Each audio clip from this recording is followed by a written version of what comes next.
industrial base consolidated and atrophied.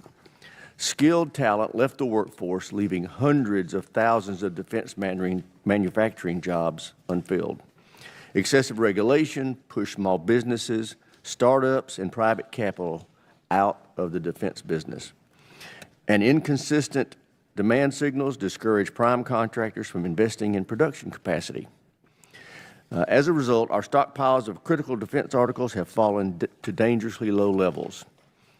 And the very allies this administration is demanding step up must wait years for American weapons need to shoulder greater responsibility. While America allowed critical manufacturing capabilities to erode, China did not. China's shipbuilding capacity dwarfs ours. They are outproducing us on ships, drones, and munitions, and they have embedded themselves deep into our defense supply chains. The consequences are clear. There are growing doubts about our ability to sustain a protracted fight against China, and that's unacceptable.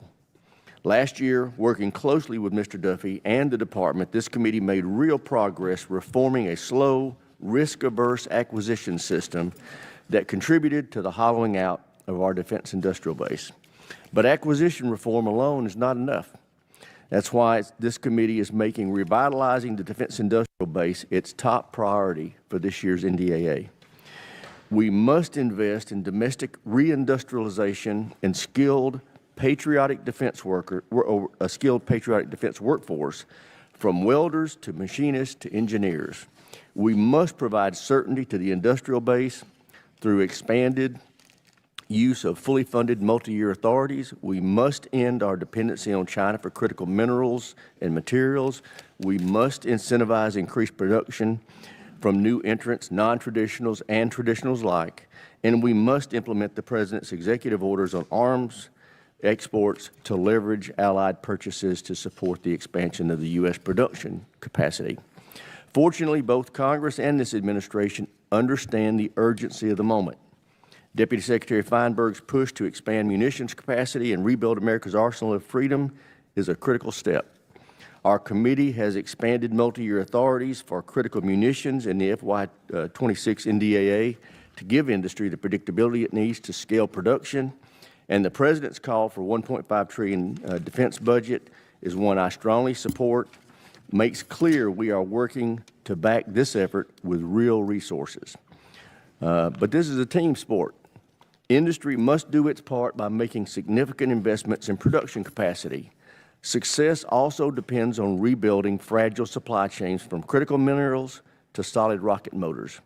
Congress made a multi-billion-dollar investment through the One Big Beautiful Bill to address these choke points, and we expect close coordination on how those funds are used. In that context, I welcome the Department's willingness to explore new financing tools to strengthen supply chain resilience. It's clear the status quo was not working. However, Congress needs clear answers on when equity investments are the right approach. This committee has long warned about consolidation in the solid rocket motor industrial base and bottlenecks it created for critical munitions. That's why we funded efforts to reintroduce competition into that sector. I hope to hear today specific plans for how the resources provided by Congress will be used to develop second source providers for solid rocket motors. Modern military power rests on the industrial strength of this country. It is the difference between deterring a major war and losing a war. I look forward to Mr. Duffy's perspective on how Congress and the Department can work together to revitalize the defense industrial base. Thanks again to our witness for being here. And I yield to my friend, the ranking member, for any opening statement he may have. Thank you, Mr. Chairman, and thank you, Mr. Duffy, for being here and for your work on this problem. I think the simple answer to what we need to do is we need to innovate faster and get to scale. That's what we're trying to do.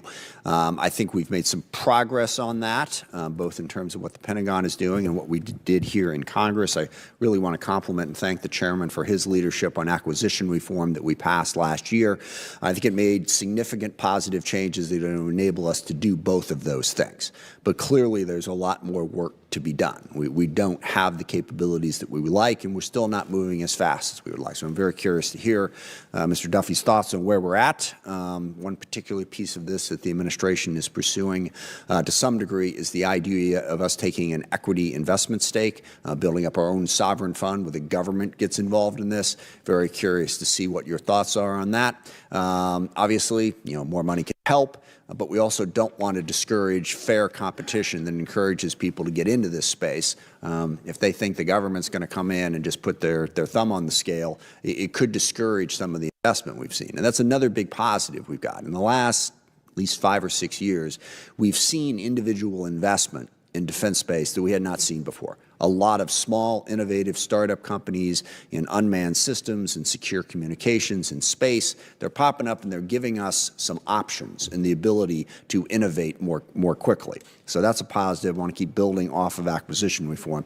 I really think the workforce is crucial in terms of how we educate and train. We need to really start shifting our broad education system to a more skills-based system. The 1950s, 60s, 70s, when basically go get a 4-year degree and then figure something out. That's not really the economy we have, not just in the defense area, but elsewhere. We need to create situations where we can help people get the skills development training they need early in life, late in life, whenever they need it, because that workforce is going to be crucial to meeting our industrial base needs.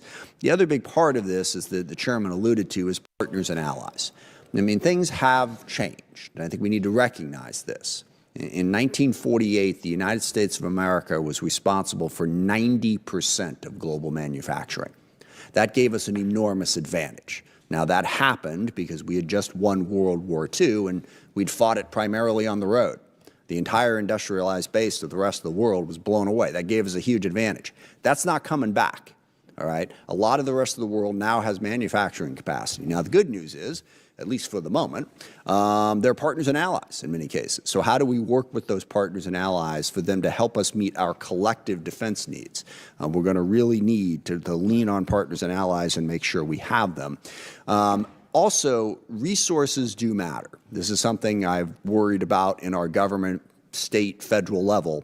We all have our little corner of the government. We're the Armed Services Committee, so we pay attention to what's going into defense. But we have a lot of needs in this country, and we have a $38 trillion debt. I just talked about education. Workforce is important. You spend all the money on the defense budget, you don't have the money to help support an education system. We have needs in housing and health care. If people can't afford a place to live, they're going to struggle to go out there and build the stuff that we need built. So we have to do this within a reasonable understanding of what our available resources are, something which we seem to not want to do. And lastly, and this is more on the strategy side, this will get more into tomorrow's hearing with the Undersecretary for Policy, we can't fight everybody everywhere all at once. Yes, I have no end of problems with a whole bunch of different countries in terms of what they're doing. But the notion that somehow the U.S. is going to build a big enough military to take on every single one of our adversaries in a blunt force manner is just not going to fly. We don't have the resources to do that, and the destruction and devastation that would result is going to be harmful to all of us, certainly the United States, but others as well, which means that we're going to have to come up with a strategy that involves getting along with somebody. I mean, I'll leave it up to Mr. Colby, I suppose, to tell us who those somebodies are. But, looking at a country and saying, we don't like what you're doing, let's go to war, that is not a viable solution. In this committee, we can come up with, we can do the best acquisition reform the world has ever seen. We can manufacture to the maximum of our capacity. That ain't going to get us there. We have got to figure out some way to have peace somewhere in the world if we're going to be able to meet our national security needs and not be in endless conflict. And I hope we will think about that as we try to figure out what the right policies are moving forward in the national security front. I yield back. Thank you. I thank the ranking member. I'd now like to introduce our witness. Mr. Michael Duffy is the Undersecretary of Defense for Acquisition and Sustainment. Thank you for being here, and you're recognized. Chairman Rogers, Ranking Member Smith, members of the committee, thank you for the opportunity to appear today. I want to begin by recognizing the sacrifice of the American heroes who gave their lives during Operation Epic Fury. Their unwavering courage and dedication to defending our nation and the cause of freedom will not be forgotten. Their sacrifice is the foundation upon which a safer future is built. Let us honor them today, not just with our words, but by rededicating ourselves to the values they defended and strive to be worthy of their immense sacrifice, with our devotion to building a joint force and industrial base that preserves American military strength. I'd also like to recognize all the service members supporting this critical operation and our national security at large. We as a nation owe them and their families immeasurable debt of gratitude. Thank you for inviting me here today to discuss the state of our nation's defense industrial base and for your leadership on driving this discussion. We've made great progress, as the chairman and ranking member indicated, in large part because of the work the committee had done to support the FY26 NDAA, the acquisition reform initiatives, and the multi-year procurement authorities we've been able to act on quickly. I appreciate your focus on this critical component of our national security. The global security environment is increasingly complex and volatile. A robust, resilient, and modern defense industrial base is not a luxury. It is a strategic imperative. The defense industrial base will determine whether we can deter our adversaries and, if necessary, fight and win the wars of this generation and the next. Our goal is to win without fighting. An industrial base worthy of our men and women in uniform will be a critical enabler of that. While China increasingly grows its total share of global manufacturing and has developed up to 200 times our shipbuilding capacity, more than 400,000 manufacturing jobs in the defense industrial base sit open here at home. Revitalizing the defense industrial base is a generational challenge and a priority in our 2026 National Defense Strategy. At the Secretary's direction, we have put the acquisition system on a wartime footing with an urgent mandate to accept greater acquisition risk in order to reduce operational risk. Delivering an 80% solution on time to the battlefield is more valuable than delivering a perfect solution too late. Our plan to revitalize the DIB is captured in the first pillar of the Secretary's acquisition transformation strategy, centered on three primary initiatives for industry. First, we are sending a clear demand signal to industry. For too long, industry has navigated the uncertainty of fluctuating commitments and budgets. Thanks to this committee's support in the FY26 NDAA, we are using multi-year procurement authority to provide stable, clear demand signal to industry, to give them the confidence and stability to invest their own funds, leading to lower costs for the taxpayer and a more resilient and productive defense industrial base. Recent agreements exemplify this. Since the beginning of the year, we've announced framework agreements with Lockheed Martin to more than triple PAC-3 MSE production and quadruple THAAD production, and with RTX to expand and accelerate production of Tomahawk, AMRAAM, and the Standard Missile Series. Expanding munitions production comes with the crucial needs to do the same across their vast and complex supply chains. To support this, we've made a landmark $1 billion investment in L3 Harris to expand domestic capacity of solid rocket motor production. Second, we are making strategic investments to modernize the DIB. Since last January, the Department has invested $2.3 billion in critical minerals, an increase of 273% over the previous 4 years. For example, we leveraged the Defense Production Act to secure domestic sources for gallium, scandium, and germanium. Third, we are reducing and removing the barriers that restrict and discourage businesses, especially new entrants and small businesses, from pursuing business with the Pentagon. By streamlining the FAR and DFARs, leveraging flexible contracting mechanisms, and empowering portfolio acquisition executives and program managers to drive requirements trades and, hopefully with the help of Congress, deploy funding to the greatest point of need, we are seeking to create opportunities for those whose core competencies are creating and producing technology, not doing business with the federal government. A strong industrial base also needs to be a secure one. The Department is vigilantly working to protect the DIB from adversarial capital and influence by screening investment through CFIUS to prevent undue foreign dependency. I want to close by thanking the committee for their support last year in the One Big Beautiful Bill and the critical authorities you provided in the FY26 NDAA. Thanks to the One Big Beautiful Bill, the Department of War can make generational investments to expand munitions production and modernize facilities. We've designated approximately $6 billion for DPA and IBAS initiatives targeting our most acute choke points in the supply chain. And we've allocated $300 million to shore up the national defense stockpile with materials like cobalt and lithium. Additionally, the changes you made to the IBAS program in the NDAA has given us greater flexibility to target our investments, and we're grateful for the extension of the Defense Production Act, which allows us to continue making vital national security investments. The challenges we face are significant, but so are the opportunities. The Department is on a wartime footing, moving with urgency to transform our acquisition system and revitalize our defense industrial base. We must succeed. Our national security depends on it. Thank you for the opportunity to testify and for your continued partnership. I look forward to taking your questions today. Thank you, Mr. Duffy. I recognize myself first for questions. This nation prevailed in World War II and the Cold War principally because of the overwhelming might of our industrial capacity. The President's called for a $1.5 trillion defense top line. From your perspective, and that's to get after the defense industrial base, from your perspective as the Department's senior acquisition official, how critical is this increased funding in achieving that objective? Thank you for the question, Mr. Chairman. Funding is absolutely critical.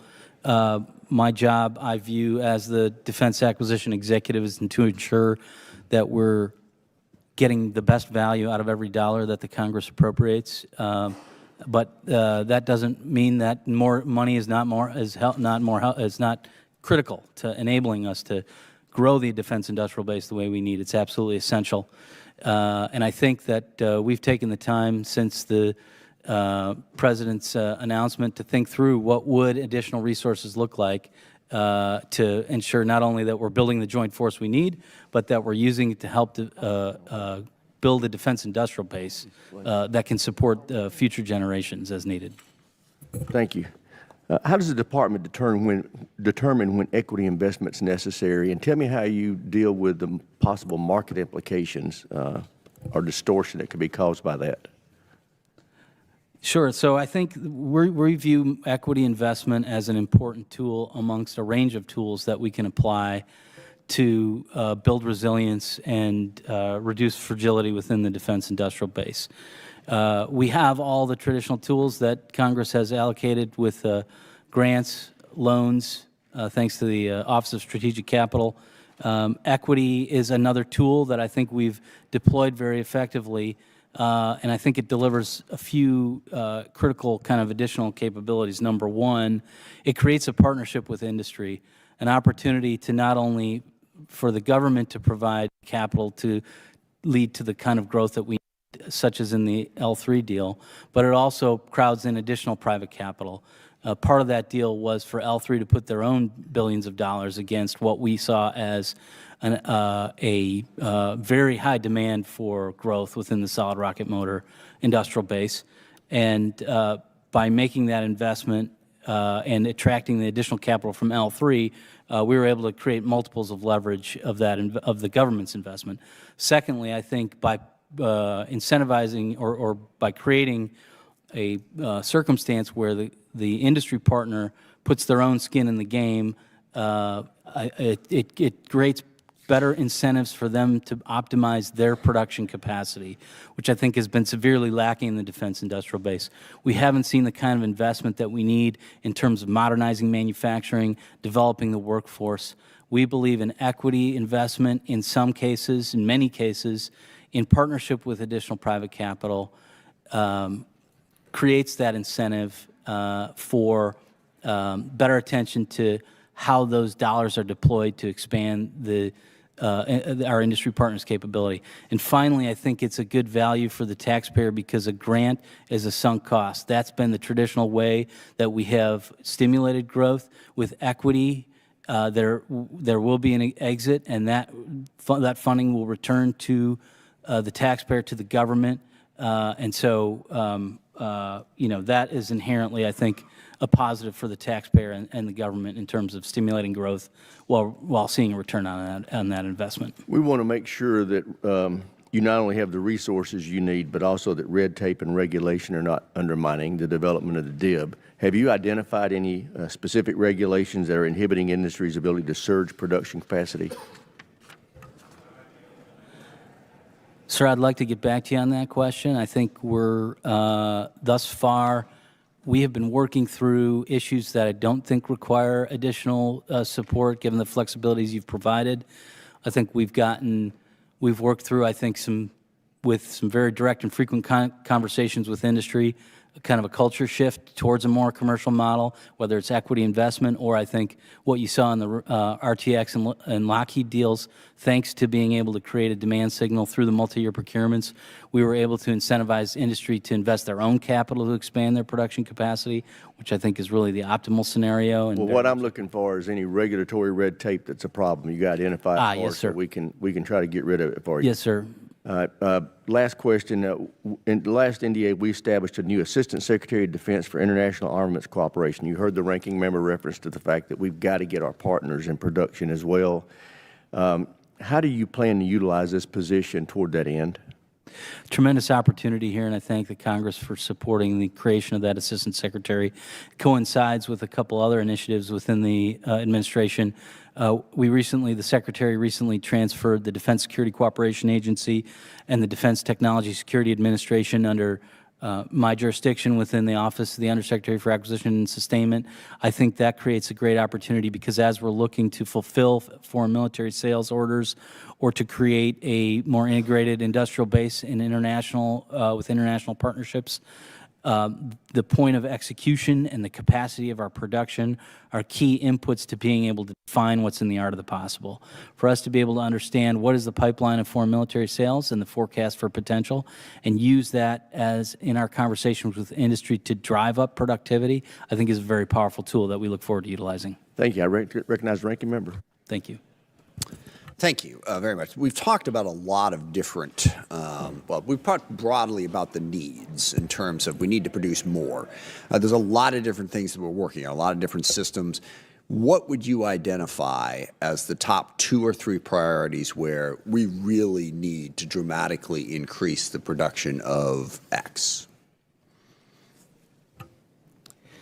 Well, I think we definitely have needs to increase the production across the board, as you said. I can tell you my focus has been since I got in the job in the summer on that munitions industrial base, ensuring that we're, and I think the deals have been a great step forward in that. How many munitions are we talking about? Dozen? So the deals that we rolled out in January would increase the production of Patriot, for example, from 650 a year to 2,000 a year, tripling the production capacity. And I think you see similar kind of multiples across the targeted munitions that we prioritized. But we're not stopping at examining those. We're looking to partner with industry across other areas. And I think, F-35 parts would be another example where we need to ensure that we've got adequate both resource funding and industrial-based capacity to make sure that we can supply the needed parts for the F-35. I asked the question for the reason we're going to have to make choices in this. And that's something we struggle to do, but we can't do everything. And I think as we move forward looking at the budget, this committee, the Pentagon, we're going to have a more serious conversation about what we can do and what we can't do. And towards that end, we need to look at some of the larger systems that we're talking about. I have concerns about Golden Dome, but at least most of what's going into that is stuff we're going to need one way or the other. I mean, how that works out, I don't know. But on the shipbuilding side, I just want to register my profound concerns about the $30 billion battleship that we're talking about. We have got to make choices. And it's not that I wouldn't love to have a $30 billion battleship. I'm sure that would be cool. But how does that affect our ability to buy all of these other critical munitions that we're using day in and day out? I want to see from Congress, it's Congress as much as it is the executive branch, us make some choices instead of just starting down 1,000 different roads, and when half of them don't pan out, we've wound up wasting a whole bunch of money. Those types of choices are really going to need to be made. Last area of questions is on the procurement side. As I mentioned in my opening statement, We have a lot of companies making investments in new technologies. We're doing a lot of R&D. The one consistent complaint that we hear from them is, okay, we do the R&D, we get a product that you want, and then it takes forever for you to buy it. And that really discourages investment. I know we made some changes last year with the acquisition reform to try to get after this problem. What would you say is the key to enabling us to make those purchasing decisions more quickly so that investors can see a return? As they say, they don't mind if the answer is no. But if the answer is yes and they still don't get the money, that's going to push them away from making the investment. Even if they win, they lose, they can't do that. Well, I appreciate your focus on this topic. I think every dollar spent by private industry to advance technology or to scale production that the Pentagon or the federal government does not have to spend is a dollar earned for us towards national security. And I think we need to approach this explosion of private sector investment with that in mind, that we number one, of course, the primary purpose here is to ensure that we're acquiring capability that serves the warfighter. I think that we've got tremendously innovative companies that are building those things. And so I think the second thing is we also want to make sure we don't squander this moment where we have this explosion of private investment to ensure that it's being leveraged to the benefit of the warfighter. I would say that in my exploration and discussion of where the challenges are, I think that the acquisition transformation work of empowering the portfolio acquisition executives is a step in the right direction, because what we need in the system is flexibility. And I think the old system where you had rigid structures of programs that were trying to meet rigid requirements gave no flexibility within the system to say, oh, this is a great technology that we should figure out how to reconfigure our requirements or reallocate our resources so we don't have to wait for the entire 2-year cycle to have the authority and the budgeting to do that. Let me just end on that note of agreement. Programs of record, requirements, those are the things we really got to slash and go after if we're going to be able to innovate more quickly. Thank you, Mr. Chairman. Thank you. Gentleman from South Carolina, Mr. Wilson is recognized. Thank you very much, Chairman Mike Rogers. And indeed, Mr. Secretary, what you're doing is so important to peace through strength. And so you're front line. And so we appreciate your efforts. And of course, where we are today, our sympathy for Americans who have been killed by Iran. And Iran has been at war against the American people for 47 years, killing and wounding thousands of Americans. Every Envoy Steve Witkoff has exposed just this week that in negotiations last week that the Iranian negotiators boasted that they can produce 12 nuclear bombs. With that in mind, this is so as essential for America, Israel, and our allies, and President Trump is defeating this mass murderer who chant death to America by taking the actions, particularly knowing how close they are and have been and are. With that in mind, War Colonel Putin has collaborated with Iran to develop UAV drones to murder Ukrainians. And now I was really pleased to see the United States has reverse engineered these drones to go after the Iranian Revolutionary Guard, which has been persecuting the people of Iran who want to be free. With that in mind, I believe that Ukraine will be victorious and America will be victorious. And it's really personal to me. I'm grateful that I've had 4 sons serve and face the Iranian IEDs and drones.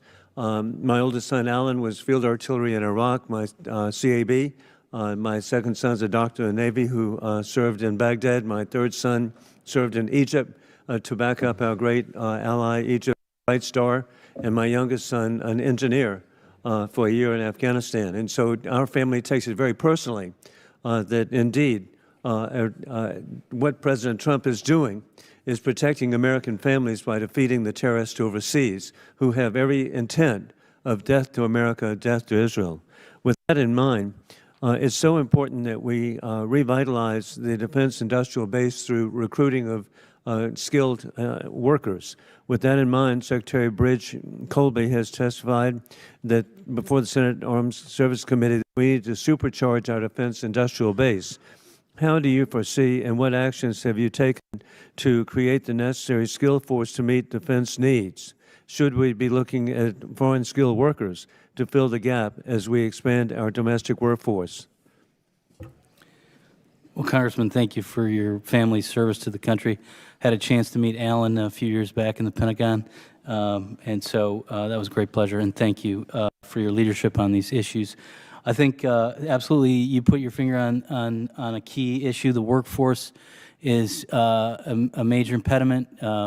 We have challenges in terms of maintaining competitiveness within with commercial industry and service industry when it comes to compensation. Of course, we have a more hazardous and challenging work environment for our defense industrial because we're building things.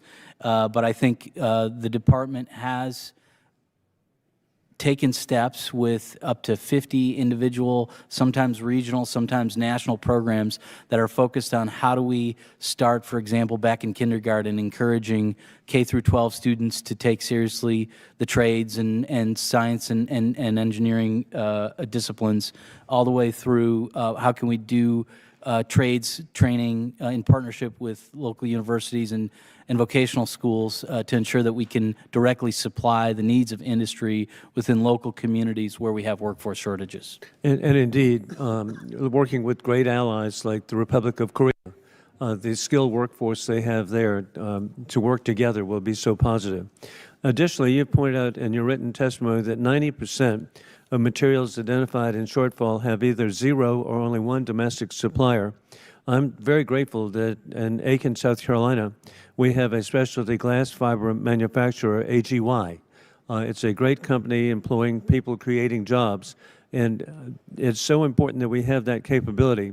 What are you doing to address the issues that we have of one or zero suppliers?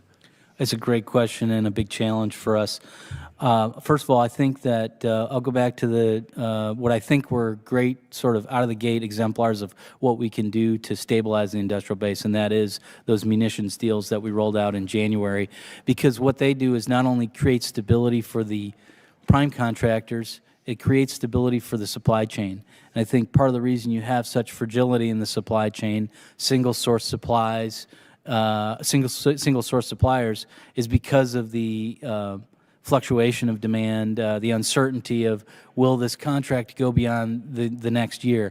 By creating these long-term contracts, we've required the prime contractors to flow down that certainty of demand to all tiers of the supply chain, and we believe that will make great strides in terms of both creating ventures, new ventures so we can get competition, but also in creating stability so that existing ventures can make the investments they need to ensure that we've got supply for the foreseeable future. Thank you very much. I yield back. Gentleman from Connecticut, Mr. Courtney is recognized. Thank you, Mr. Chairman. Thank you, Mr. Duffy, for your testimony here today. Again, I think your sort of inventory of different programs that the department is employing right now, like the Defense Production Act, the Apex Accelerator, Industrial Base Analysis and Sustainment, IBAS program. Again, in my district, where the Groton Shipyard is, I mean, all of those agencies have really done a lot in terms of stimulating more supply chain growth and, obviously, trying to get the production cadence where we all want it to be. But your testimony on page 5, where you again, just said that probably the most important tool is multi-year procurement, and you just sort of ended your last testimony on the fact that, procurement instability, has been just consistently identified, within industry as the biggest sort of reason why there's hesitation for people to invest and get into the game that's there. And that's particularly true in shipbuilding because it is a long game, and also because the post-Cold War experience in industry is still felt, in terms of just hesitation that's out there right now. So pending before the department, speaking of multi-year procurement, is the Block 6 contract for the Virginia-class submarine program, as well as multi-year for Columbia. This committee authorized those contracts in 2023, and it's very late in terms of executing the contract, and it's something that people, and again, I interact with them a lot, watch like a hawk in terms of, so again, unlike battleships, which, last one was launched in 1944, there's no question about submarines in the 21st century that's there. There was complete bipartisan consensus by and large on that point. And we've authorized it. There's been negotiated. Can you just enlighten us about when is this going to get done? Because frankly, that would turbocharge, really the next decade of growth in that industrial base. Yes, sir. No question about the criticality of our submarines and their strategic value to the joint force. I'm aware that we are very close, and I'm also aware of the urgency to get that done. So we're working in partnership with the Navy to continue to drive that to conclusion. I'm sure you're already aware, but we'll work to keep you aware to when we think that will conclude. But I know we're actively working towards that. Thank you. And, again, in terms of, other interested parties in this, the president in October said full speed ahead on AUKUS. Australia has come forward and invested $2 billion in the U.S. Treasury to help with our industrial base. That Block 6 cohort of submarines is precisely the subs that really would be sort of in line in 2032, 2035, and 2038 per AUKUS that's there. So, as I said, this is really something that is the next decade at least, and I know some of my friends on the other side agree 100%. Mr. Chairman, there's an article in the Wall Street Journal again about this submarine contract, which again I would ask be added to the record. Without objection. Thank you. I was struck listening to your testimony about multi-year procurement because your predecessor, William LaPlante, issued a 26-page, roughly, document that, again, procurement instability was identified by the department back then as probably the biggest hindrance in terms of industrial base expansion. And again, some of the DPA stuff started in the FY24 NDAA, where we actually added Australia and the UK as domestic sources to help with the industrial base that's there. So, I mean, there's some continuity here in a good way that, clearly you get it. And obviously there's a lot of support on this committee to see that happen. But again, Block 6, it's time. It's overtime in terms of getting that done. With that, I yield back. Gentleman yields back, Chair, and I recognize the gentleman from Virginia, Mr. Whitman. Thank you, Mr. Chairman. Mr. Secretary, thanks so much for joining us. I want to go to the second part of your title, sustainment. We talked a lot about acquisition. Sustainment, though, is really the backbone of what we need to do to generate fighting force capability. I think you would agree that using multi-decade-long efforts are what we need to do to overcome the current sustainment crisis, and that's where we are. When you look at the F-35, A-sub-O operational availability below 50%, you look at amphibs, A-sub-O, 38%.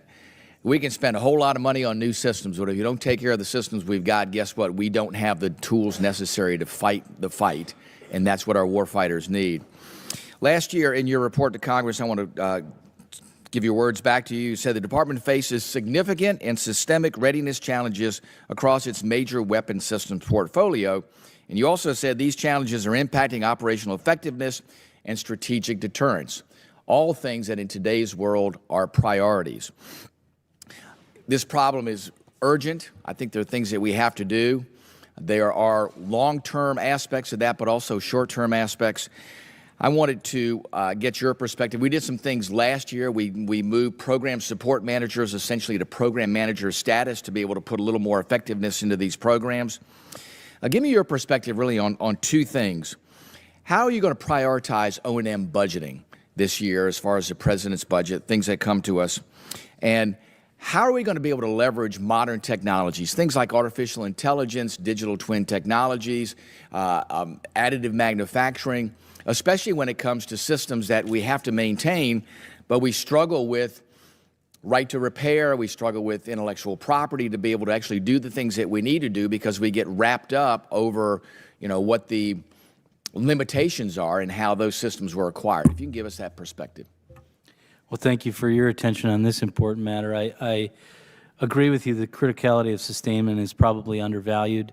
70% of the cost of average 70% of the cost of a weapon system's total cost is in the sustainment of the weapon and operation of the weapon system.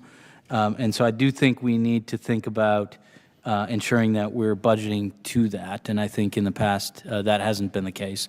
I do think you have good attention on that now. We have regular engagement on looking at the F-35 and ensuring that we've got adequate both funding and strategy, contract strategy, acquisition of parts strategy, defense industrial base examination where there's vulnerabilities.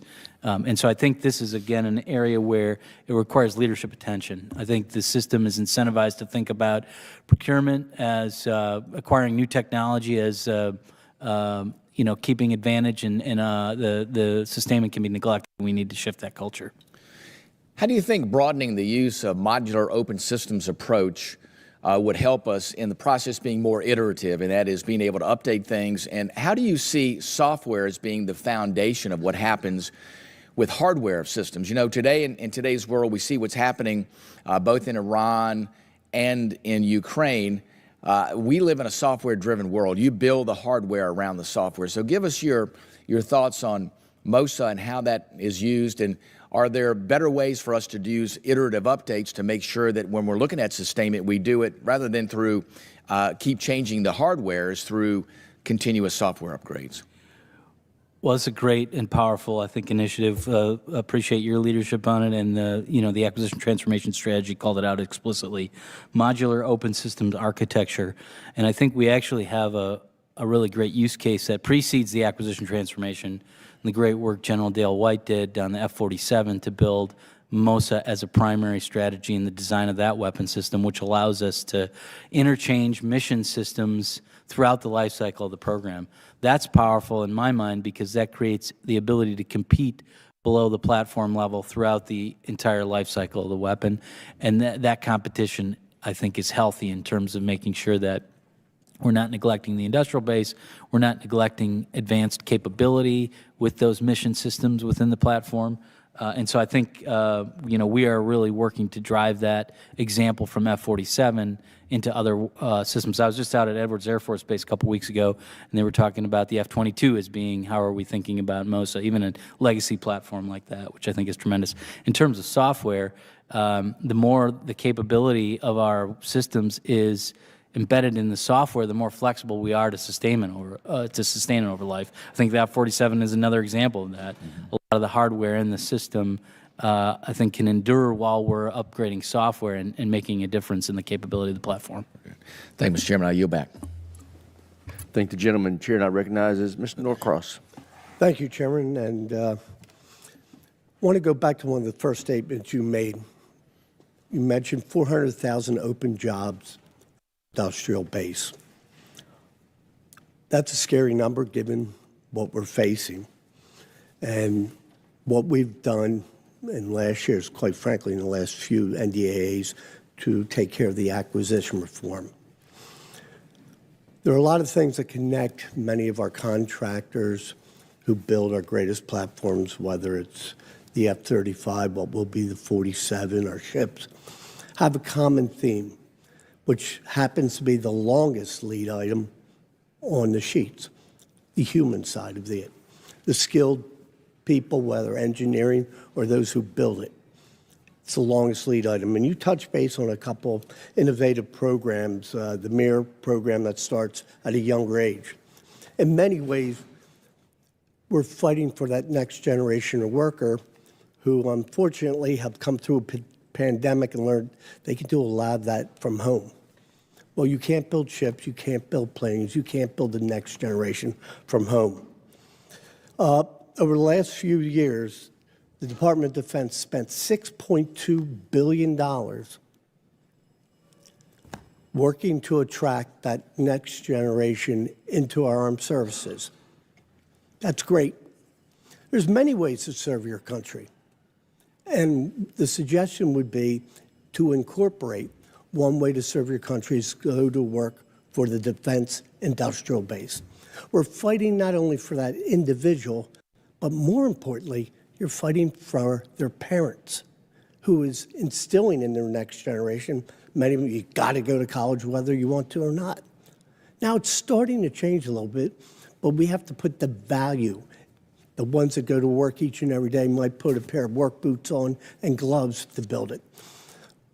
So how do we attract on a national basis that we need you to help our country, and you can do it more than, or if you want to, put it in a uniform one.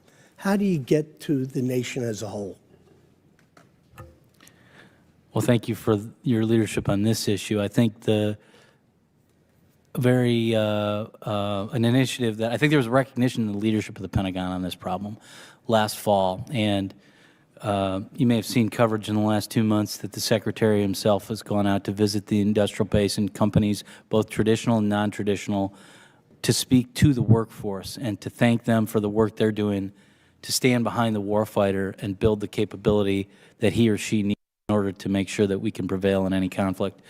That's been very well received across the board. But I think we also need to make the investments and make the targeted investments that not just are doing the training, because we do need to do the training, but I think you're hitting on how do we change the cultural attitude towards these jobs to say that this is rewarding work, this is mission-oriented, and we're doing a lot of thinking and developing of programs within the department that can partner with civilian institutions and to help create a greater appeal to that workforce. Because I think we need to work on training, we need to work on compensation, but we also need to work on an understanding and the importance of the mission.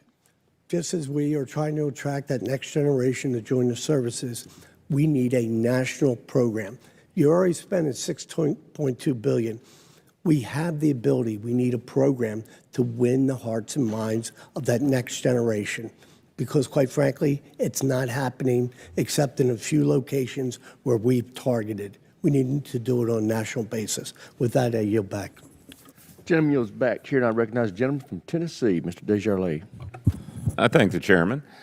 Mr. Duffy, first I want to express my support for the department's announcement that the Sentinel program will seek Milestone B approval this year. This program is vital for the future of our deterrent, and I appreciate the work your team is doing with General White to move the program forward. And I also appreciate the push you're making to increase the production of critical munitions. Can you talk to us about how your office is making sure that the focus on those critical munitions, which are mostly tactical systems, doesn't come at the expense of some of our strategic systems like the Next Generation Interceptor, Sentinel, and even space launch, as we saw recently with Vulcan? That's a great question. You know, one of the things that we also highlighted in the acquisition transformation strategy was what we call a direct-to-supplier strategy. So I think you're putting your finger on the fact that there's a common set of components in not just across the tactical systems, but the strategic systems like solid rocket motors, and then going a level down into what are the ingredients that build a solid rocket motor. How can we ensure that the nation has an ample supply to support growth across all of these systems? And so we're employing this direct-to-supplier strategy so that we can engage. For example, the L3 deal is an example of how, where we have a cross-cutting supplier that is supplying multiple systems, that we're thinking not just about the prime level, but about what is the adequacy of supply at the sub-tier level, and where we need to, as a department in partnership with industry, engaging those suppliers directly. You kind of stole my second question there, because I was going to say, now that the department has made an investment to support the incumbent solid rocket motor industrial base, you know, what specific plans does your office have to support development and qualification of second sources for solid rocket motors for those same critical munitions? So you kind of answered it, but maybe you can elaborate. Sure. So I think we understand the Congress's views and agree with the fact that there's a need for second sourcing. That's just a principle upon which we're building the entire defense industrial base revitalization effort, is ensuring we've got competition. The L3 deal was driven by the fact that we need supply now, and oftentimes, unfortunately, between qualification, certification, building a workforce, building a supply chain, you know, we want and will continue to pursue second sources, but we also want to make sure we get speed and volume and growth, and the L3 deal gave us that while we continue to pursue second sources in solid rocket motor industry. Okay. Finally, we've been trying to have a conversation with your office about the Next Generation Operational Control System, or OCX. So far, we haven't had much luck. Can you help me get that on the books? Yes, sir, I'd be glad to. Okay, thank you. I yield back. Gentleman from California, Mr. Garamendi is recognized. Thank you, Mr. Chairman and Ranking Member and my colleagues. Secretary Duffy, I appreciate your being here. You got a large portfolio and a lot of work to do. I'm curious, we're at war, so maybe the Department of War name is appropriate. In the preparation for this war, was there an analysis done on the rate of use of munitions of all kinds? And if so, given the current conduct of the war, which is by the President's most recent, it's going to ramp up. So how are we doing on munitions first? All of them, from defensive, air defense, as well as offense. And after you've told me how we're doing, did anybody think about this before we started the war? I have great confidence in the professional military judgment of General Kane, and he stated this morning very clearly that we have adequate munitions to support future operations now and in the future. My focus has been, since I got in this job, to think about how to accommodate for the lack of defense industrial base this administration inherited, and we have pursued that aggressively since June. And most of the questions that have been asked thus far deal with the ramp up of the defense industrial base across its entirety, and the sustainment of that through the next, I don't know, decades. But my question goes to here and now. Are you telling me that the munitions necessary to carry on the war as described by the President are sufficient, and that the magazines are filled and the war was determined and set in place with full understanding of the rate of use of the munitions? So tell me that tomorrow morning I'm not going to wake up to some news report that we don't have sufficient Patriots or THAADs. Well, sir, General Kane is running It's this his up, right? problem. Is that it? No, it's not his. No, it's not his problem. It's his judgment, and he expressed that very clearly this morning. Then why did I wake up this morning to report that we don't have sufficient Patriot missiles and THAAD missiles to protect our assets in that region? I'm not sure what source you got that from, but Fox. again, I trust the judgment and statement and clear determination of General Kane this morning. He's running the operation. I think he has the clearest sense both of the planning and the execution of that mission. Well, it's the third time you answered my question the same way, so I think I better move on to another question and get a different answer. The department's making significant equity investments in companies to ramp up their capability to manufacture. Not a new concept. It's been around, I think, forever. How are you monitoring the use of that investment? And ultimately, what will the department be doing with the equity that it has acquired as a result of those investments?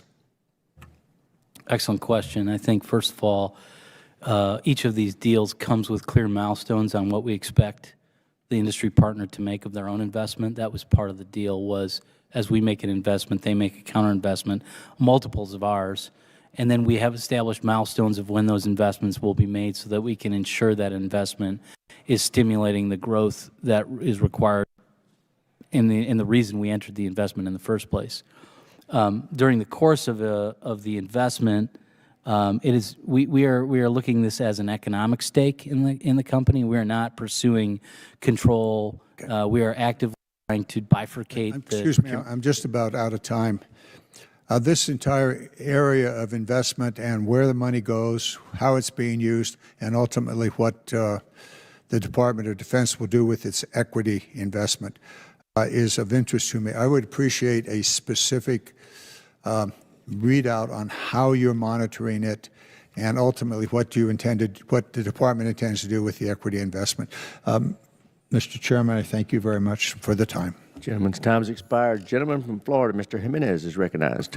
Thank you, Mr. Chairman. And I heard General Kane this morning, and he was very confident in the munitions that were there, and he was also very confident and also stated that a lot of the defensive munitions were actually pre-staged to make sure that we protect our servicemen and women. So I'm also confident in his capability and his assessment, and so I'm good with that. And I don't care how many times you ask the questions; it's just the answer. Okay.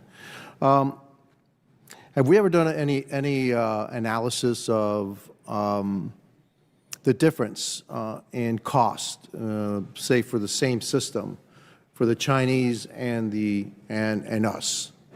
And I would assume that it costs us more to acquire the same system than it does the Chinese because of labor costs and all that. Am I off on that, or am I correct? So I haven't done the specific analysis, but I can speak to the principles of why I think that your statement is correct. I mean, one, they employ a command and control government with civil military fusion where they compel their entire economic enterprise to support on an as-needed basis, and so those are tools we don't want to apply, and state subsidization, I think, is another a tool that they apply. So could I? Yeah, I hate to interrupt you, but I only have a certain amount of time. So do you have a roundabout figure for every dollar that they spend is equivalent to how many dollars that we spend? Sir, I do know that figure. I believe I've seen that figure. I do not have that figure, but I think it's an important one to understand what is the purchasing power that they have versus we have for each. So they spend $300 billion. What's the equivalent of that of American dollars? Is that $1 trillion American? Are they spending basically the same as we are? I hesitate to wager a guess on it, but I think that it's probably a multiple. Yeah. Good. I'd like to have that figure so that we know exactly, because when they say they're spending $380 billion or whatever equivalent, and say, well, gee, we're spending $1 trillion, but it could be that $380 billion that they're spending is equal to our $1 trillion. Okay. The only way that I think that we're going to bring this back, balance this out, is through automation. So are we making investments in artificial intelligence and robotics so that we can manufacture at a much cheaper cost and a much more rapid pace? Are we doing that, and are we leading that charge? Well, I agree with you 100%, not only to manage cost, but as Congressman Norcross mentioned, our deficiency in skill. As much as I'd like to make sure that we have the workforce by enhancing our workforce, we may also need to think about how do we decrease the demand for the workforce if we can't fill it by pursuing automation and without inhibiting our great workforce that makes sacrifice every day to build weapons for the warfighter. But yes, we're pursuing additive manufacturing, we're pursuing automation and robotics, we're pursuing the application of artificial intelligence. But I think the great news is we're seeing a lot of that invested independently of the department by private sector investors who are seeing these problems and bringing solutions to us, which is the model we want to see across the defense industrial base. So leveraging that, I think, will allow us to maintain our advantage in that strategic competition. What are you doing in order to speed up the development and the deployment of weapon systems? I mean, some weapon systems take decades to develop and then deploy. And in today's battlefield, I don't think that's sufficient. I mean, we're going to have to adapt a heck of a lot faster. And as we learn on the battlefield that this system works, that system doesn't work. By the way, what's your countermeasure? How are we going to counter their countermeasure? What are you doing in order to speed up that process? Well, that's, I would say the acquisition transformation strategy and the leadership of the Committee on Driving the SPEED Act into the NDAA covers a whole range of initiatives that we're pursuing, but I'll highlight a couple. Number one, in the near term, under the Deputy Secretary's leadership, we've created a program called the Business Operatives for National Defense. We've been able to attract talent of retired executives across commercial industry who bring tremendously valuable transferable skills.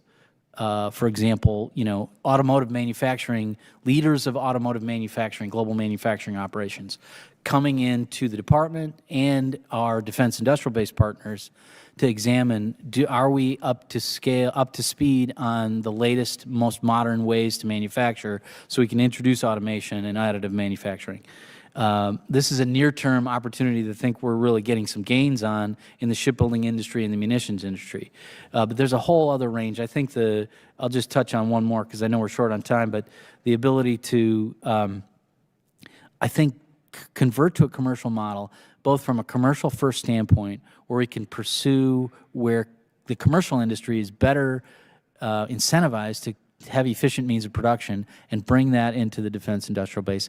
And then also bringing that commercial model through thanks to the committee, the multi-year procurement, and enabling and empowering the industry to make their own investment, put their skin in the game, and really own the efficiency of production, I think will get us great gains.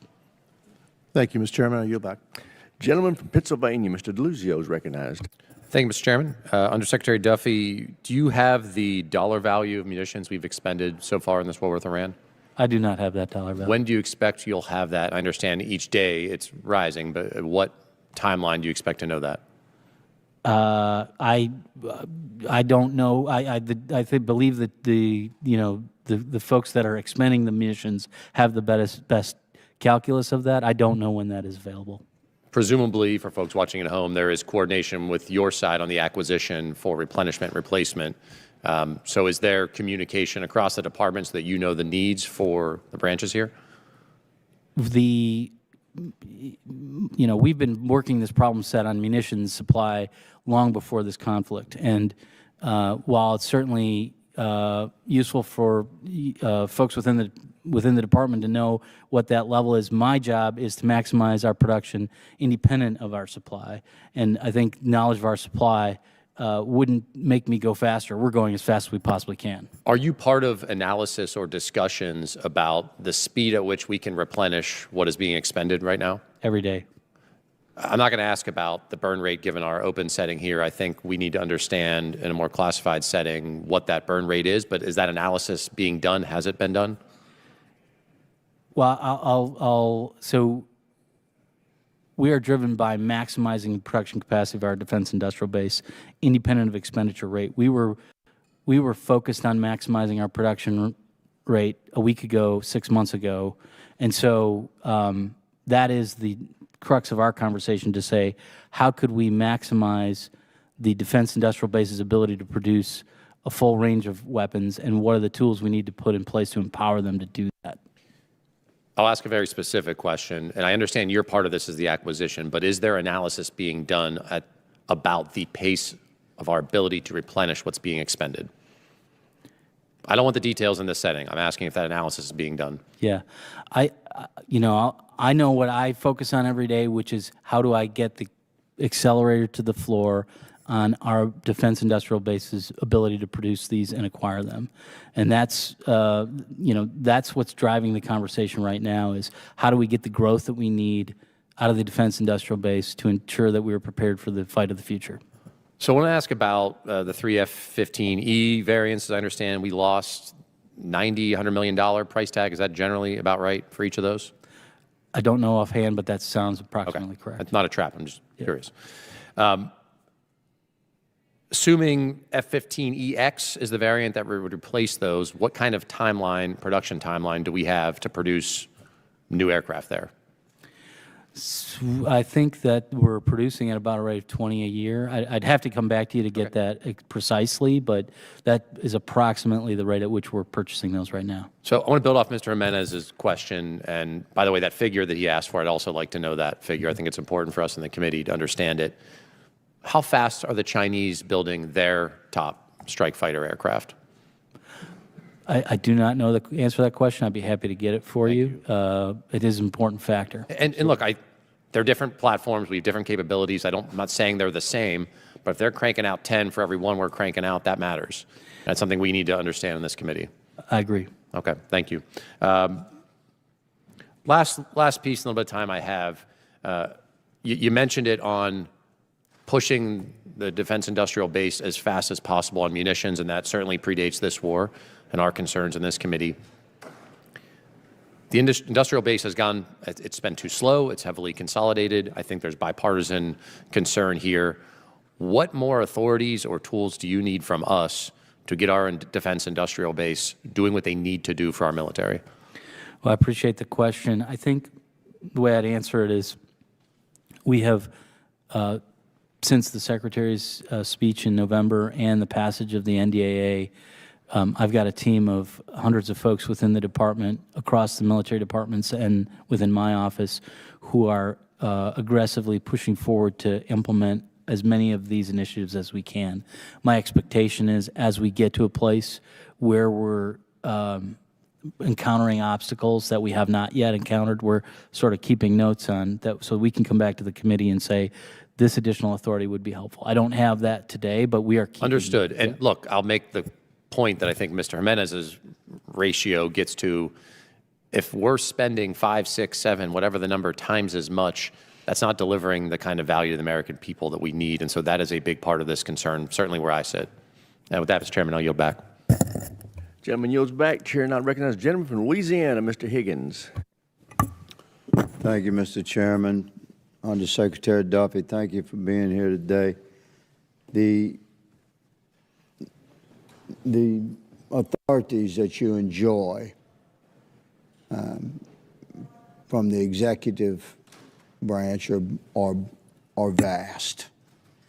And Congress has empowered you as such. And we've authorized and funded a tremendous amount of reform regarding purchasing and acquisition and actual fabrication of our warfighting machines, the mechanisms of war that our warfighters require, and that indeed world peace requires, because we have a responsibility to project force across the world in areas of the world that are threatened by war, whereby we can quell existing threat or extinguish active threat. So we have a hell of a responsibility as a nation, and we believe as a Congress, as a Republican majority Congress, we believe we have empowered you. And I don't think there's any new legal authority or legislative writ that's required to pass through this body in order for you guys to get the job done. And I hope you have your foot on the gas regarding procurement, contracting, streamline, and actually getting the mechanisms of war manufactured.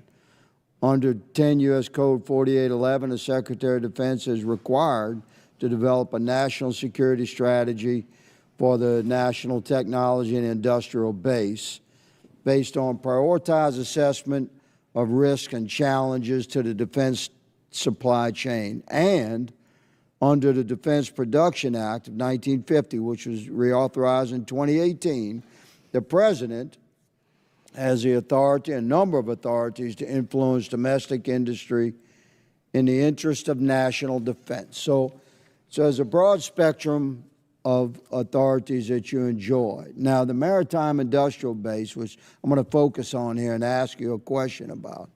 The maritime industrial base, good sir, does not fail because of lack of capability. These guys have been performing for 200 years, man. Some of their companies go back 3 or 4 generations. They fail or risk failure because of instability. Most of that instability is a result of the kind of things we're asking you and your people to fix. So in South Louisiana, this is true, but across the country it's true as well. Small and mid-sized shipyards, they can hire and train and invest, but they cannot survive repeated stop and start cycles caused by continuing resolutions out of this body, delayed awards, shifting procurement profiles, etc. Because when production breaks down, when it stops, those smaller maritime industries and shipyards, they lose their skilled workers, the suppliers shut down, and ultimately costs go up, so it breaks everything down. So I'm going to ask you, beyond multi-year procurement for major munitions programs, what concrete reforms is the department implementing to prevent production gaps in smaller programs? You know, I struggle to find another tool that is as effective as the multi-year procurement, because in our conversations with industry, and munitions happens to be the use case that we got after immediately as soon as I was confirmed from the top down, president, the secretary, the deputy secretary, all committed to growing the industrial base for munitions. And we brought industry together and we said, tell us the barriers to your stability, your resilience, your speed.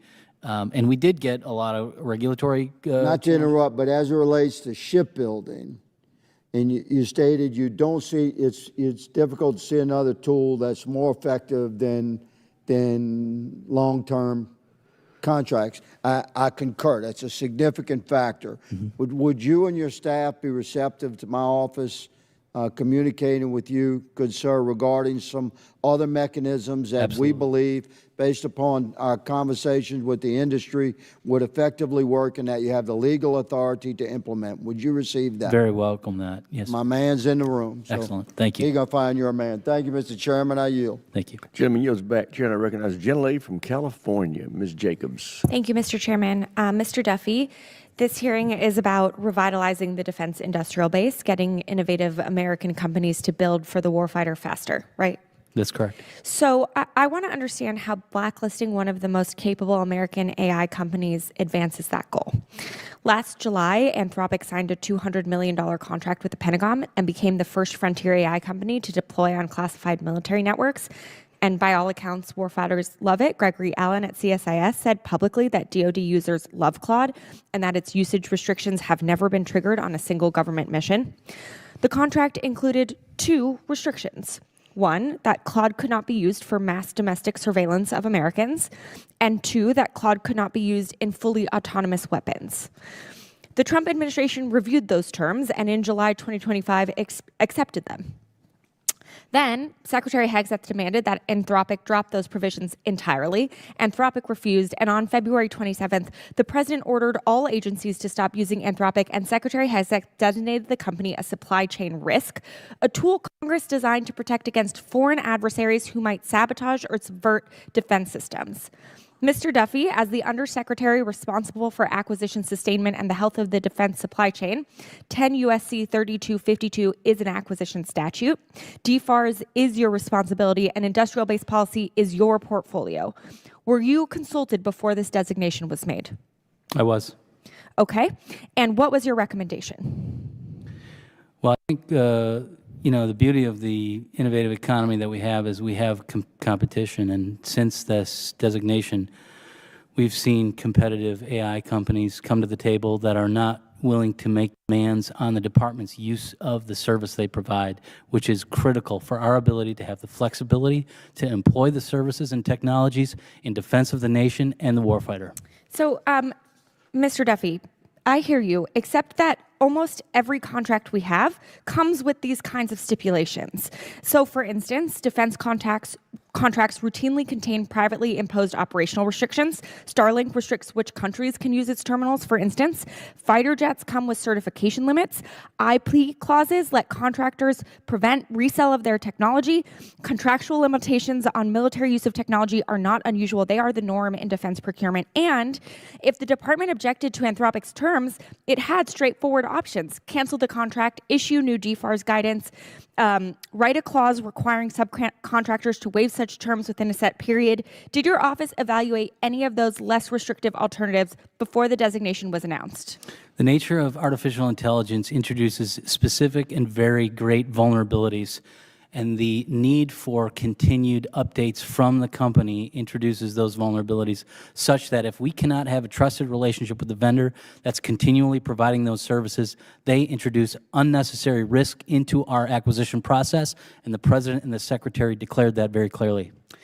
Mr. Duffy,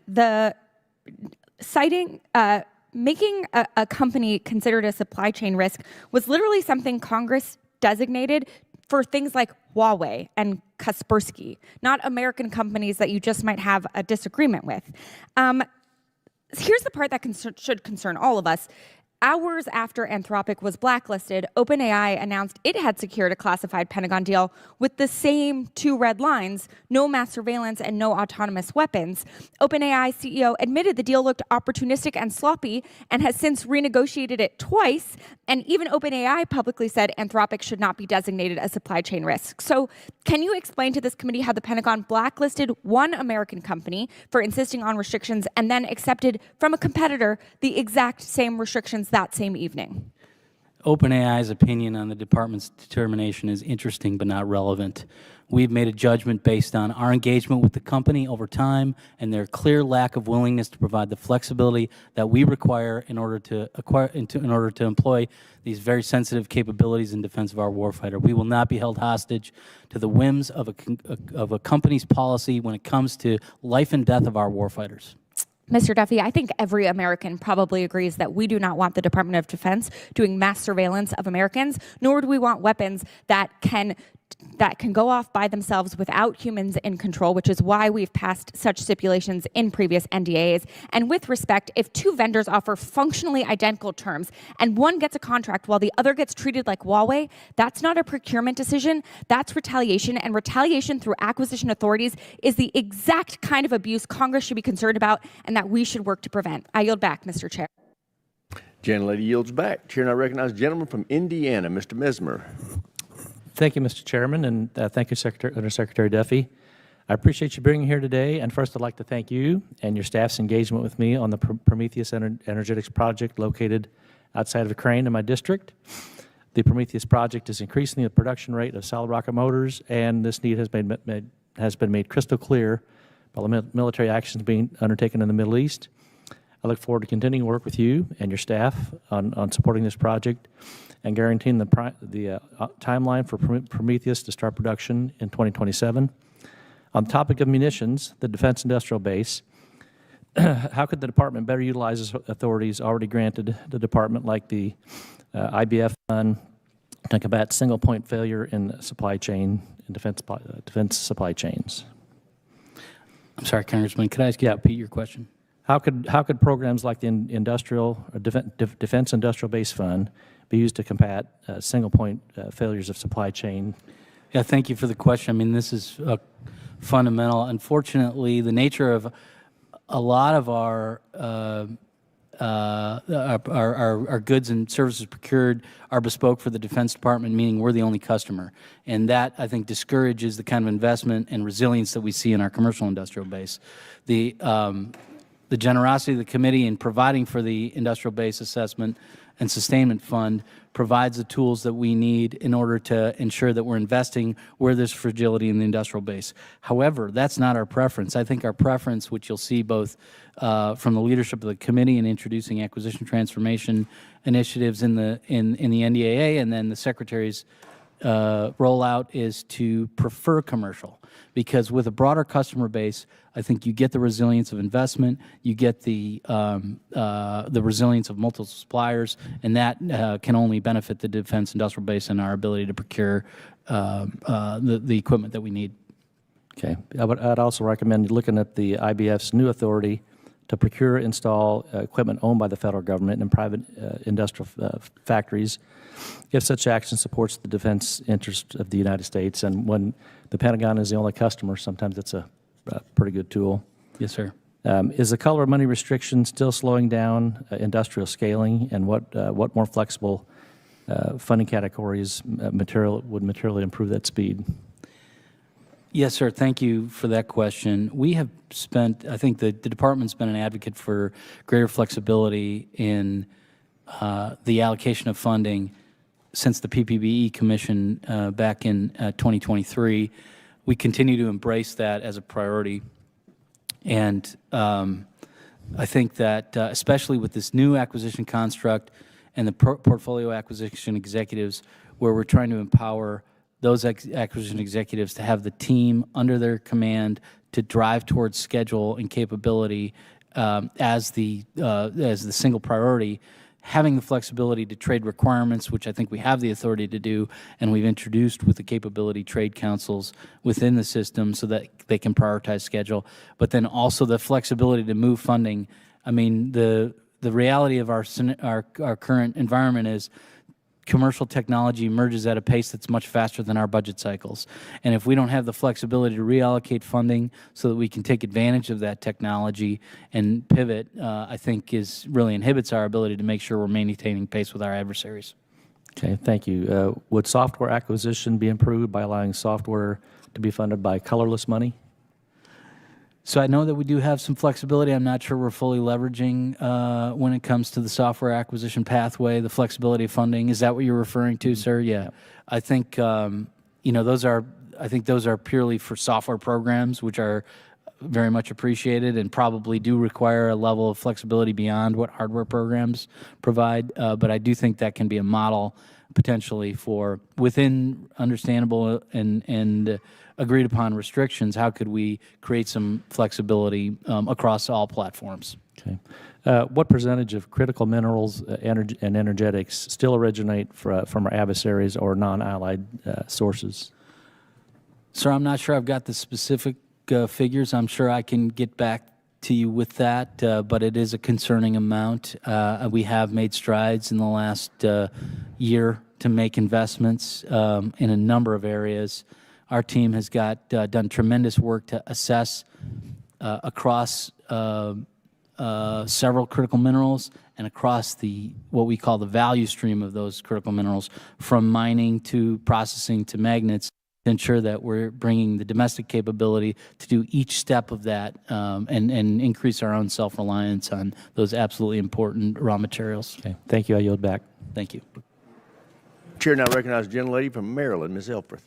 Thank you, Mr. Chair. Mr. Secretary, we've talked about munitions production being a priority. I appreciate that, and the systemic but also the very urgent needs to meet those operational demands we have at this moment. The challenges, of course, and the opportunities lie both in the private industry, but also in domestic government facilities that produce energetics and munitions that are critical to warfighting. I'm thinking of Naval Surface Warfare Center Indian Head down the street in Maryland, and its energetic comprehensive modernization plan that includes some much-needed MILCON dollars for a new contained burn pit, a new contained burn facility, and a new larger mixer.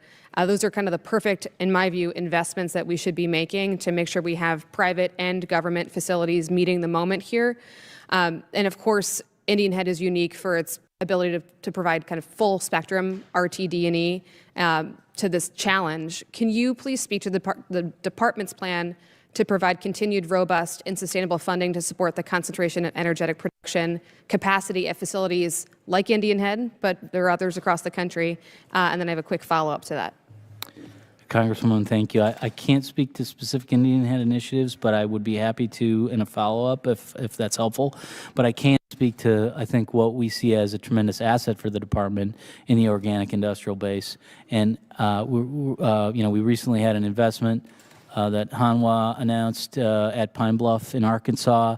I think being able to leverage the government facilities that we have, the workforce that we have, the institutional knowledge they bring on handling energetics and other capabilities that are challenging to get growth in the industrial base is really an opportunity. And we see investment from private sector to enhance these facilities. Private sector brings in their expertise that, I think the organic industrial base can benefit from.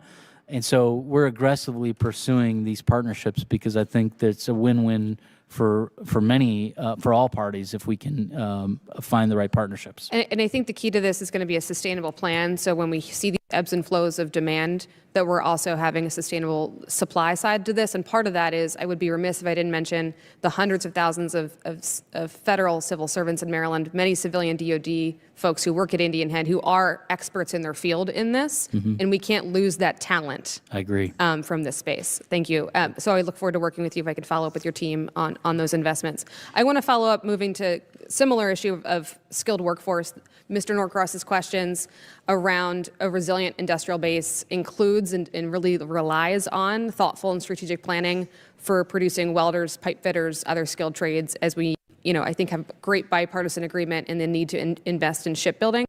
When can we, as this committee, expect a workforce development roadmap identifying projected labor gaps in shipbuilding and other critical sectors, and how your office plans on addressing that? And similarly, what you need from this committee to meet that?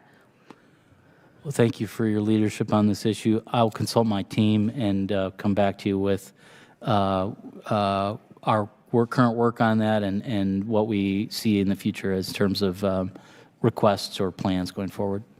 I think it's important because we have the best relationships with our community colleges, with our technical schools. We want to be helpful in building out, again, this sustainable pipeline of talent to meet this moment. I was going to quickly move to some foreign dependency and some of our reliance on our allies. I had the opportunity to visit with our NATO allies in Sweden and Finland with Congressman Bergman last month, meeting with large and small industry. I'm very interested in your thoughts around co-production. We do a lot of things well in the United States. There are some exquisite capabilities our allies do better than we do. Can you give me your thoughts around what are the opportunities to expand co-production and kind of further cement those allyships that are important not just to national security, but frankly our economy? I think co-production is an important tool. I do think we make the best weapons, and the president has been very forward-leaning in terms of exporting those weapons. I recently inherited the Foreign Military Sales Mission within my office, which I think is a great initiative by the Secretary to bring our production capacity to support our needs and our partners and allies' needs together. But we will probably also, and you mentioned, in some cases there's exquisite capability that our allies deliver that we don't. And so I think it'll be important to kind of create an integrated industrial base to think through where we can leverage those to support our own operational readiness and create interoperability with our partners. I'm out of time. I'd love to follow up with you on this and hear your plan to this committee. Thank you, Mr. Chair. Senator yields. Gentleman from Virginia, Mr. McGuire, is recognized. Thank you, Mr. Chairman. Thank you, Mr. Secretary, and your team and all of our military folks here for all you're doing to support our war fighters. We wouldn't have a country without our brave men and women, and right now as a country, we need to be united in supporting them in their efforts and what they need to get the job done. I'm familiar with the recent investments the Department has made in solid rocket motors. However, what are your plans to expand capacity and resilience through both funding and diversification and new entrants to the market? Well, we're thankful that we have several performers that have emerged that are privately funded that are interested in getting into the solid rocket motor space. And so we're partnering with them to pursue. At current state, many of them are not yet qualified or certified, which, with the volatility of that component of the weapon system, we need to make sure that we've got all of the quality assurance done to bring that component into the supply chain. And we are pursuing opportunities with multiple vendors to make sure we can help them get across that finish line. Mr. Secretary, ultra-high molecular weight polyethylene is foundational to the production of hard and soft armor across the joint force. We understand it is not a munition or a critical mineral, but it is certainly a strategic material as it offers protection to every service member in harm's way, both domestically and internationally. With only 2 domestic manufacturers, how is the Department addressing the vulnerability of this single point of failure in the supply chains for ballistic protection? Sir, if I could, I'd like to consult my team and get back to you with the specifics on that. We do have a robust team of analysts who understand this at depth, and I'm sure that I can come back to you with that answer. Yes, sir. All right, Secretary Duffy, I was excited to see in your testimony that you highlighted the Accelerated Training in Defense Manufacturing, ATDM, in Danville, Virginia. That's in my district. You also mentioned the Department's enthusiasm in the Civil Reserve Manufacturing Network, CRMN. As the Department works to bring the CRMN online, has the Department considered was in which the program could be complemented with regional training centers such as ATM to ensure the availability of a skilled and ready workforce? I'm sorry, sir, can I ask you to repeat the last part of your question there? Sure. So as the Department works to bring the CRMN online, has the Department considered which program could be complemented with regional training centers such as ATM to ensure the availability of skilled and ready workforce? Sir, if I could, I'd like to come back to you on that one as well. All right, sounds good. Thank you. All right, and follow up, given the success of programs like ATDM, how does the Department and specifically IBAS plan to transition them from annual pilot-style ads into a stable, accountable program with standard funding under the Department of the Navy? Well, I think that relies on our ability to create the partnership with the service and the industry to understand how to pass it off. That's certainly our goal, right? The IBAS program is intended to make investments that we can transition to the services, especially around workforce development. And so where we have specific plans on that, I would also follow up with you. That sounds great. I heard you talk about the work and family tax cut, the One Big Beautiful Bill, and how it helped you. And of course, we had close to a $900 billion NDAA we just passed. We're working on 27 now. What are some things that we can do as a committee to help support your efforts? Well, I appreciate the question and the leadership on driving the industrial base. As I mentioned, I think we're really in the heart of sorting through and implementing the great authorizations you've already provided. But while we're doing that, we're keeping tabs on where could we use additional help. And I think at some point in the near future, we'd be able to bring that back to you to talk through if we can get additional resources or flexibility. There's a advanced, I guess you would call it additive manufacturing company in Los Angeles called Divergent. How are companies like that going to be game changers for what you're doing? I've had the pleasure of visiting Divergent with the Secretary of War recently, and it is amazing what kind of technology they've been able to produce to create opportunities for additive manufacturing. I think one of the things that we're working very hard to accomplish in order to enable companies like Divergent is changing the culture within the department to be opening to accepting these new technologies. Is additive manufacturing trusted within the engineering workforce within the government, and how can we build that confidence that a new emerging technology like this that offers tremendous benefit in terms of schedule gain and efficiency also fulfills the mission and the quality assurance that we need in order to provide secure, capable weapons to our warfighter. And so we've got a team that's working that very hard right now. Thank you. Gentleman yields back. Chair, I recognize the gentleman from California, Mr. Whitesides. Thank you, Mr. Chairman, and thank you, sir, for appearing before us and for your service to the country. We appreciate you.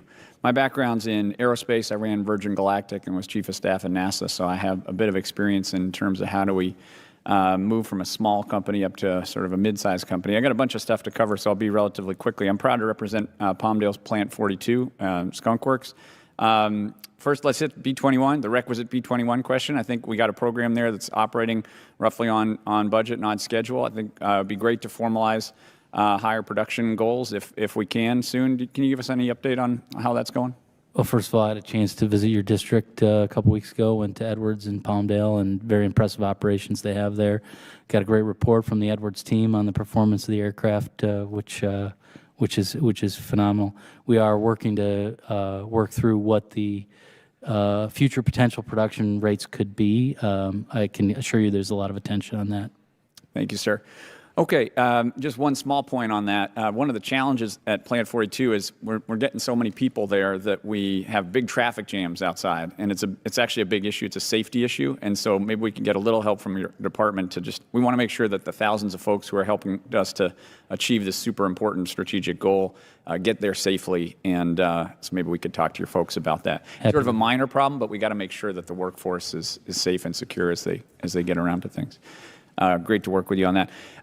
In terms of early stage companies, this is more a comment. I know you're working on it. Getting through the valley of death is absolutely crucial. You know, you can get your early STTRs and SBIRs, but then getting through that is really important. So I hope you're working on that because, you know, you get to the other side and there might not be money for a few years and you might die in the middle. And so we're losing out potentially on innovation there in the middle. I'm just going to leave that, keep working on that. And then similarly for mid-tier companies, they don't necessarily want an equity investment. Maybe they're doing okay, they're positive cash flow, but you know, a government-backed loan or something could enable them to expand production capacity quickly to enable us to reach our goals. So I would encourage you to think about those things, sort of essentially stage-specific help, early, mid, what does each stage need, and be in constant communication with those folks, as I'm sure you are, because that's kind of what we need to be agile and grow those different pieces of things. Do you have any quick comments on that? I think Valley Death is something we definitely need to overcome. I think, how do we introduce flexibility in the acquisition system? We're starting to see uptake on interest in, for example, unmanned ships in the Navy. And how do we, I think, my opinion is the barrier has been the rigidity of the structure of our programs, where there's really not a champion if you don't have requirements in a program. And so, I think recently the Navy created the Deputy Assistant Secretary of the Navy for unmanned ships. That becomes a champion within the infrastructure that can help overcome some of the barriers. We need to create more of that. Yeah, I think that's a good idea, actually. So I'd encourage you to do that. Last point I just want to make is, look, I think you're a pretty pragmatic guy. I think what's been happening with the Anthropic, OpenAI stuff is just a shame. Like, we shouldn't have gotten to that point, in my opinion. We have a supplier who is basically all over the military now and has been helpful, and to get to a place where we have this fight out in the open, I think has been mismanaged. And I would, first of all, I don't even understand labeling them a supply chain risk, but the more important point I want to make is I think it discourages innovative companies from wanting to work with the Department of Defense. And so I think we all need to work together as we navigate through these new technologies that are going to be coming forward, being flexible and appropriate as they're going to have their views, and having these discussions in an adult way rather than having them pop out into the public, I think is just, it doesn't help us bring innovative stuff to the table. So I don't know if you have any comments on that, but it's just more sort of, I'm trying to be I think this committee tries to be adult on this stuff and avoid the politics. That was an example where I don't think the conversation or the endpoint was conducive to advancing innovation in our national security. I agree with you that we need adult conversations. In this case, it was the vendor that brought it into the public, and I think that exacerbated the problem. Okay, hopefully we can all do better going forward. Thanks for your time. Mr. Chairman, I yield back. Gentleman yields back. Chair, and I recognize the gentleman from Georgia, Dr. McCormick. Thank you, Mr. Chair, and welcome. Thanks for being with us today. Thank you. We have a lot of highlighted technologies right now in play with drones and counter-drone technologies. The Secretary Rubio just said that one of the big problems we had, we were being outproduced basically 100. For every 100 drones that they were producing, we were producing about 6 to 7 anti-drone missiles, which is obviously going to put us way behind. And we're going to continue to face that. I mean, Russia's doing the same thing. China's doing the same thing. I'm sure North Korea would love to do the same thing. These are the adversaries we have to face down. One of the bottlenecks I've noticed in my district, which we produce a lot of this kind of technology, is FAA regulation, being able to test this stuff. The military's application to the industry and actually producing in high volume these technologies. What are we doing to deconflict that regulation, that barrier that keeps us competitive, that keeps us at pace to develop new technologies? So we do have a regular dialogue with FAA, and we've stood up the Drone Dominance Initiative, which is led by Owen West, recently announced Director of the Defense Innovation Unit. in an attempt to invest the generous allocation of the Congress of $2 billion in the One Big Beautiful Bill to allow us to build out that domestic industrial base, and so that we've got the suppliers, the competitiveness, and the suppliers within the industry. But I do appreciate and agree with you. We need to ensure that we're representing those perspectives in the regulatory discussion, and so we're in contact with FAA to do so. Okay. What do you think about the Joint Interagency Task Force 401's performance so far? How can we do better? Yeah, I think I was, I came on just as they were formulating. I think it's an important initiative. It gives us a single point of contact within the department to represent the commonality of our counter-UAS efforts, being led by tremendous leader, Brigadier General Ross, who is looking for where can we make procurements that are common across all services while respecting where there's unique service needs to acquire counter-UAS within each additional service. And so I think it's kind of an optimal hybrid model for our counter-UAS acquisition. Okay, final question, because I know we've got about 2.5 minutes left, but I'm going to focus on our shipbuilding, which I think is one of the things that are hamstringing us right now. I'm a Marine. We don't have enough amphibs, but we're way behind in all shipbuilding. I think our best contract's, 6 months behind, 150% over budget. That's a significant problem. Just got back from Korea and the Far East, and if you look at all those shipbuilders, whether it be Japan, Korea, China, the Philippines, Cambodia, Thailand, they're kicking our butts. I mean, it's not even close. We should be leading the way, but we are so far behind. The chairman mentioned this in his opening remarks, that this is one of the things that really concerns us. That is our bread and butter, especially in the Indo-PACOM region, which is 70% of the world's trade, 70% of the world's population, 70% of the world's might. This is a significant problem, but we seem like we keep on sticking to the antiquated system that keeps us way behind. We go to Korea, they deliver ahead of time on budget. We can't even, that's a joke to us. What are we doing to address that problem?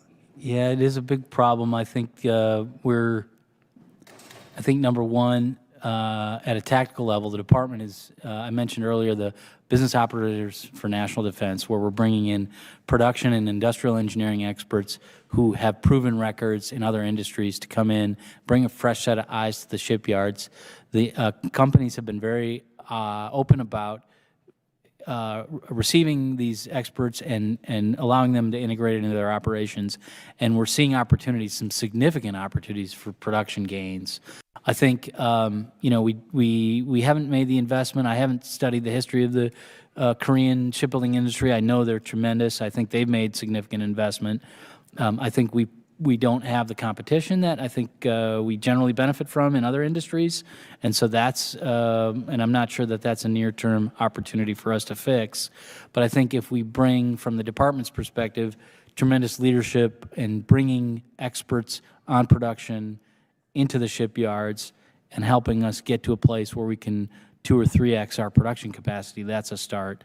Secondly, I think there's a lot of innovation coming. I met with the CEO of Saronic yesterday, who's bringing these unmanned ships, and they're making tremendous investments in growth of shipbuilding capacity. And so I think we need to think about how are we encouraging new entrants into the space as well. I'm almost out of time, but just I hope you're also reflecting on how we build that talent pool domestically of skilled labor that we need to get this job done. Agreed. That I'm out of time. Appreciate you. I yield. Thank you, Congressman. Gentleman yields back, Chair, and I recognize the gentleman from Missouri, Mr. Bell. Thank you, Mr. Chair, and the ranking member. To our witness, thank you for being here today. My district in the greater St. Louis region is home to the production of some of the most advanced fighter aircraft in the world. Generations of skilled machinists, engineers, welders, and technicians in our community have built the aircraft and weapon systems that protect our service members and deter our adversaries. St. Louis is a sleeping giant in the defense industrial base. We have the infrastructure, we have the workforce, we have the supplier network, and we have the innovation ecosystem to scale production rapidly when the nation calls. What we need is predictability, investment, and a department that sends clear, stable demand signals so industry can hire, train, and build with confidence. At a time when China is expanding its industrial capacity at a pace we cannot ignore, the United States cannot afford boom and bust procurement cycles that hollow out our workforce and weaken our supply chains. Speed to scale is not just a slogan. It requires stable, multi-year procurement, accelerated qualification of advanced manufacturing, and a workforce strategy that meets the moment. If we get this right, we strengthen deterrence, lower long-term costs, reduce reliance on foreign supply chains, and create good-paying jobs in communities like mine. St. Louis stands ready to do its part. The question before us is whether we will provide the policy certainty and acquisition discipline necessary to unleash that potential. Mr.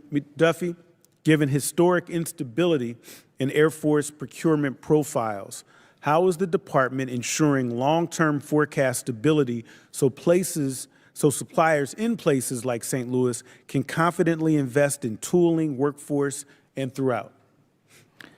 Congressman, thank you for your question. I also had the privilege of visiting your district recently in the Boeing facility. Congratulations on the relocation of the Boeing headquarters to St. Louis. I think that's a tremendous initiative. And I agree with everything you said about how do we build in long-term stability into the industrial base. Munitions is the first case that we took a look at. I think we're interested in exploring and working with Congress to see if that can be extended to other platforms because of all the benefits that you outlined.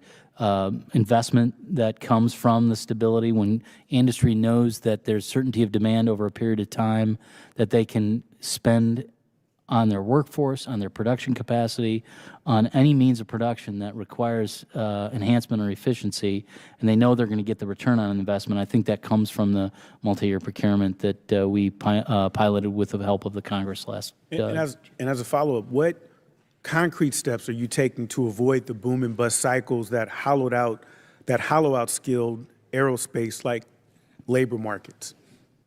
Well, I think you know, the announcement of the F-47 is a good step to ensure that we've got an S-6 Gen fighter and we can maintain that workforce beyond our current inventory.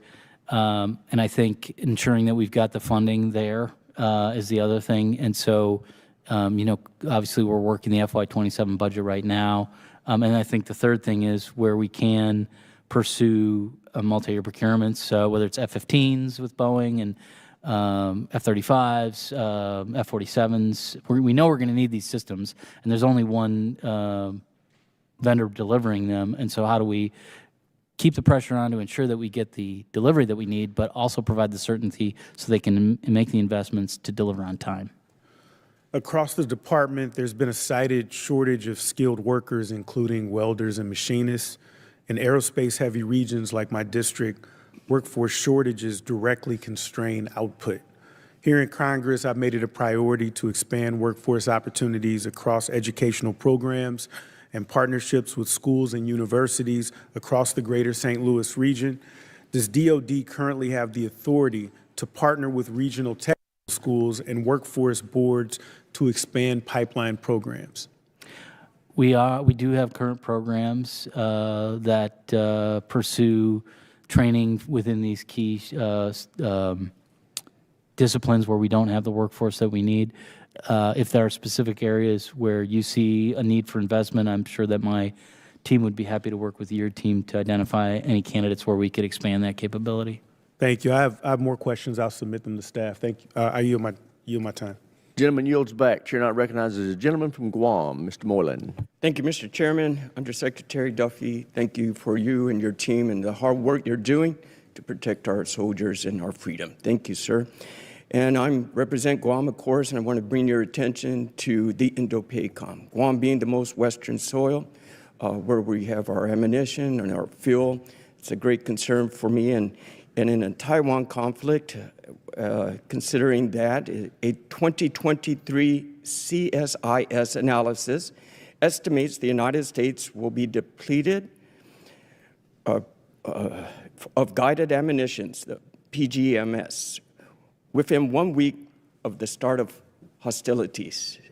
And in our current operation in Iran, we know that interceptors are being consumed more quickly than we can put them together. And I know your office does recognize this vulnerability, and you're working really hard to improve our munitions industry base. But of course, we have a shortfall. and there's potential to leave our service members at greater risk.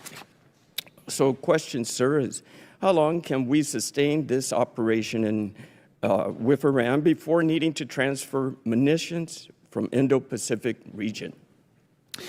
So this is clearly a focus of ours, is ensuring that we are really driving the industrial base to drive up the growth and the production capacity within the industrial base.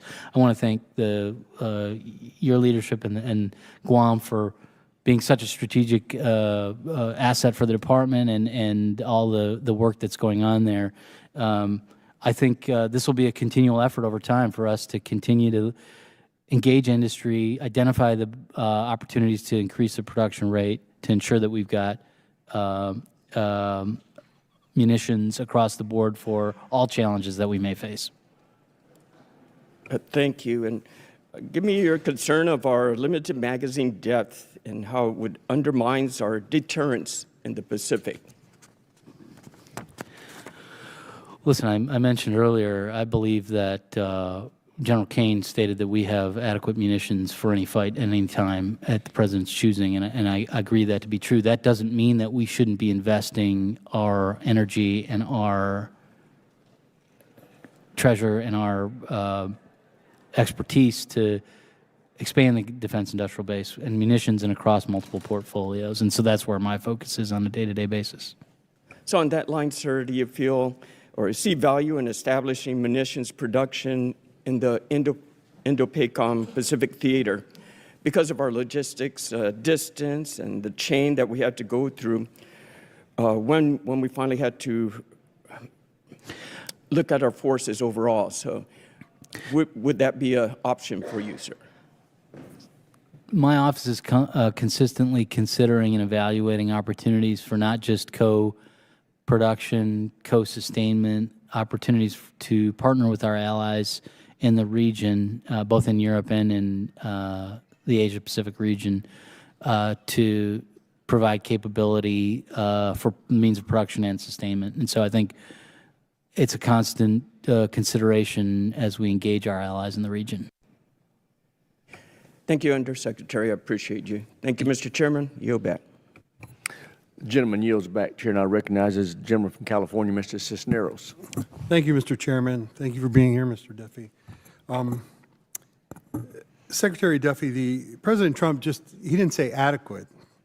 He said the U.S. has the ability to fight wars forever. Virtually, we have an unlimited supply of weapons and munitions.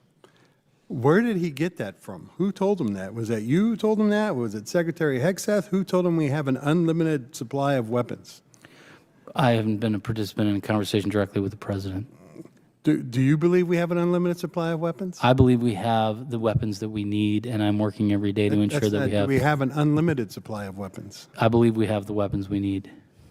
So we do not have the unlimited supply of weapons, I can tell you that. I'm pretty sure that's why we're having this hearing today.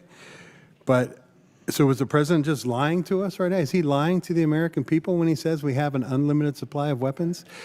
Like my colleague just said, right?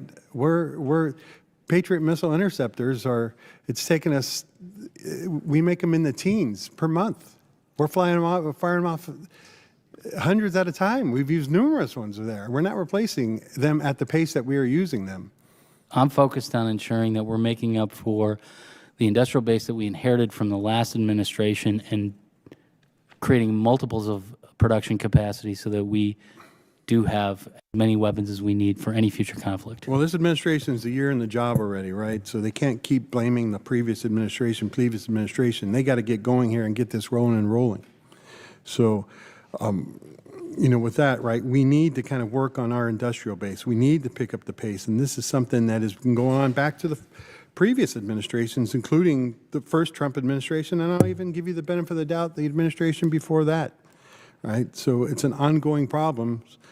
So how are you going to fix this, right? You're in the job now. How are you going to get production up? Well, I think, we started last month with these deals that we negotiated with industry where, thanks to this committee and the Congress's willingness to grant us a multi-year procurement authority, we have been able to pursue long-term contracts with these vendors And what that provides them is the confidence to invest their own money. This is really, I think, unprecedented, at least with our traditional defense contractors, to be willing to put up the billions of dollars that's required in order to triple or quadruple production of these exquisite weapon systems. And we're looking to pursue other avenues and other platforms to apply that model. Well, I don't know how willing they're going to be to put up their own weapon systems if they're not going to be able to make the money back on it, if we're not going to choose them. Second question.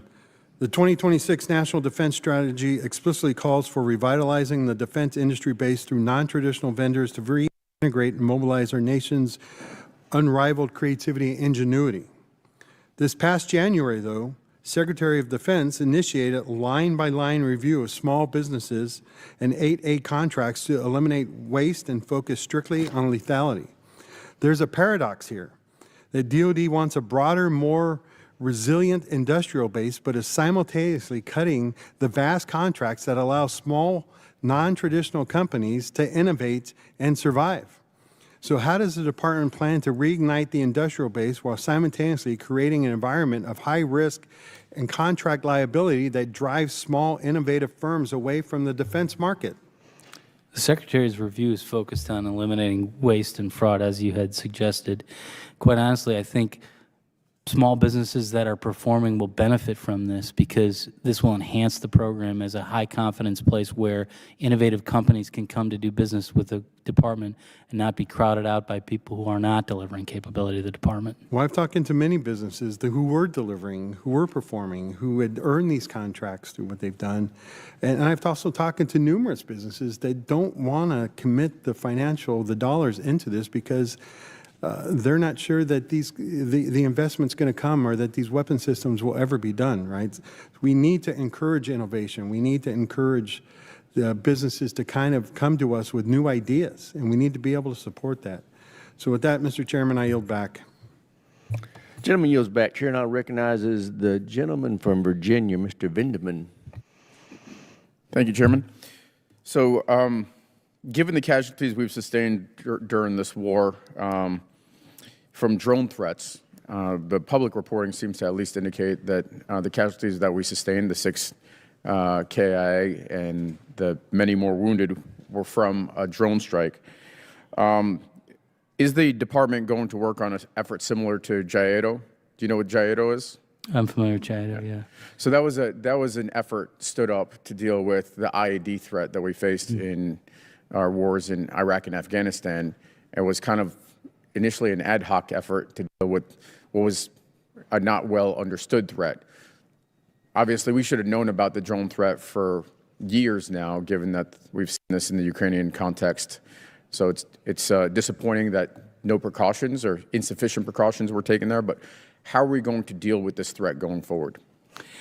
Last summer, the Secretary stood up in partnership with the Secretary of the Army, the Joint Interagency Task Force 401, which is probably not quite as robust as JIATO, but it's got its own independent acquisition authority led by a one-star brigadier general, and it's intended to procure, develop the cutting-edge counter-UAS capabilities, a single point of contact within the department, while also allowing bespoke, for example, Navy counter-UAS capabilities to procure within Navy service lanes. But this is similar to JIATO, a cross-cutting single point of counter-UAS technology acquisition. So it sounds like to me that the department has already anticipated this threat. Is that correct?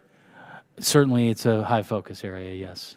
So if it has anticipated the threat, then I guess the casualties already sustained were as a result of a lapse, and I'm sure there's going to be a full investigation conducted by the department, and I look forward to seeing that, given that, again, public reporting indicates that there were complaints from the leadership talking about insufficient protection against drone threats. So you talked a little bit about this 401, Task Force 401. Can you talk a little bit more specifically about what exactly, like how is it going to streamline it? Where can we help as members of Congress? This is absolutely, obviously, a major threat. We've seen it, again, over years. This has to be, I don't know if 1 star is enough horsepower, but to elevate this now to something that is much more significant, because I'm being told by senior leaders that the threat from the ballistic missiles is actually easier to deal with because we have sufficient interceptors and air defense capabilities, but we are not prepared for drone systems, counter UAS. I think it absolutely is a key priority. I think what JIADA 401 is focused on is a full range of technologies that are emerging, both privately funded and government-funded technologies. Directed energy, the APKWS is a modified Hydra 70 rocket that, for low cost, has been very effective at intercepting counter UAS, or excuse me, and intercepting UAS threats. So I think I'm sure my team would be happy to come give you a more fulsome briefing of what we are working on. But I assure you that I believe the Congress made somewhere near $1 billion. I don't know that specifically, but the JIADA 401 is moving quickly to expend those funds to make sure that we both develop the technology and get them into the field as quickly as can. So I am interested in the briefing, and I'll take you up on that offer. And I hope that some of these systems, even though they're not proven and they're not in the ordinary procurement system, some of them are being deployed forward to prevent the strikes that we're seeing. Just quickly changing tack here, also on UAS, but one of the things that we've seen effective in the Ukraine battlefield is fiber optic drones, so basically wire guided.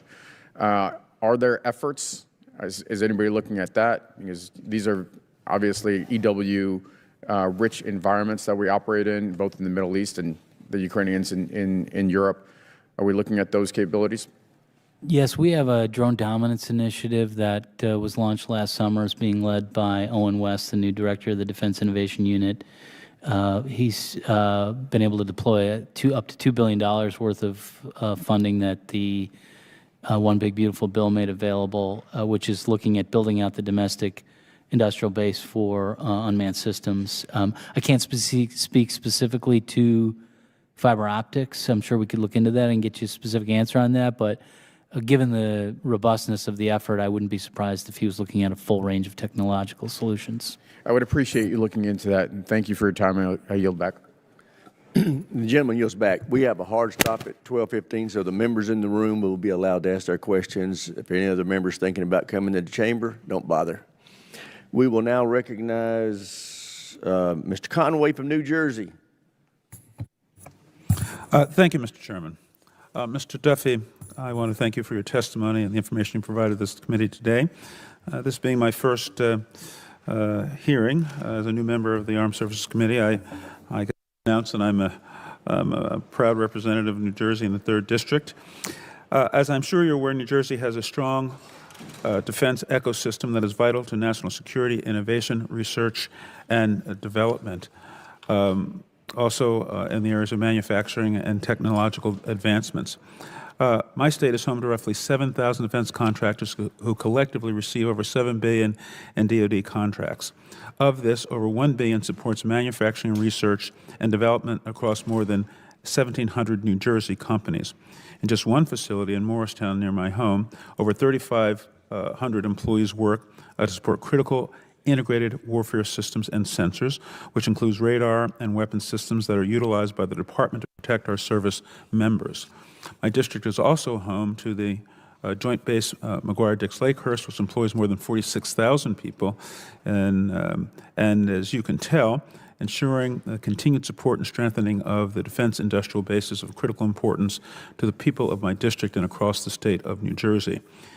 I wanted to ask you about the Spy-1 radar and system that's developed and integrated within the Aegis combat system for the Navy for now over 40 years. Spy-1 and Aegis has been indispensable systems in enabling the Navy to protect the fleet, our service members, and our allies in recent combat engagements, including right now in the Middle East. What are you doing to sustain the Spy-1 radar through the duration of these ships' expected service lives? Well, it's a critical capability that our sailors are dependent on. As far as I'm aware, we will continue to rely upon it until there's and any subsequent upgrades would be made to that system. So I don't have specifics on the program. I'd be happy to get it back to your team, but I do know it's a critical capability for us. I appreciate that. We've heard during this hearing about the importance of demand signal and the briefings that I've attended here to date. Certainly that has been something that has been emphasized by those who work within the defense establishment. They are critical to ensuring that we have enough suppliers, and skilled workforce, retain a skilled workforce, and train a skilled workforce necessary to meet the various production demands that we have. And I imagine you've answered this in one way or another, but it's important that the demand signal, as I understand it, is accurate and signals our industry partners to produce what is needed for national defense, like those that are currently working in my district. What more can you do to reassure those production facilities that one, they're receiving the right signal and acting on that signal?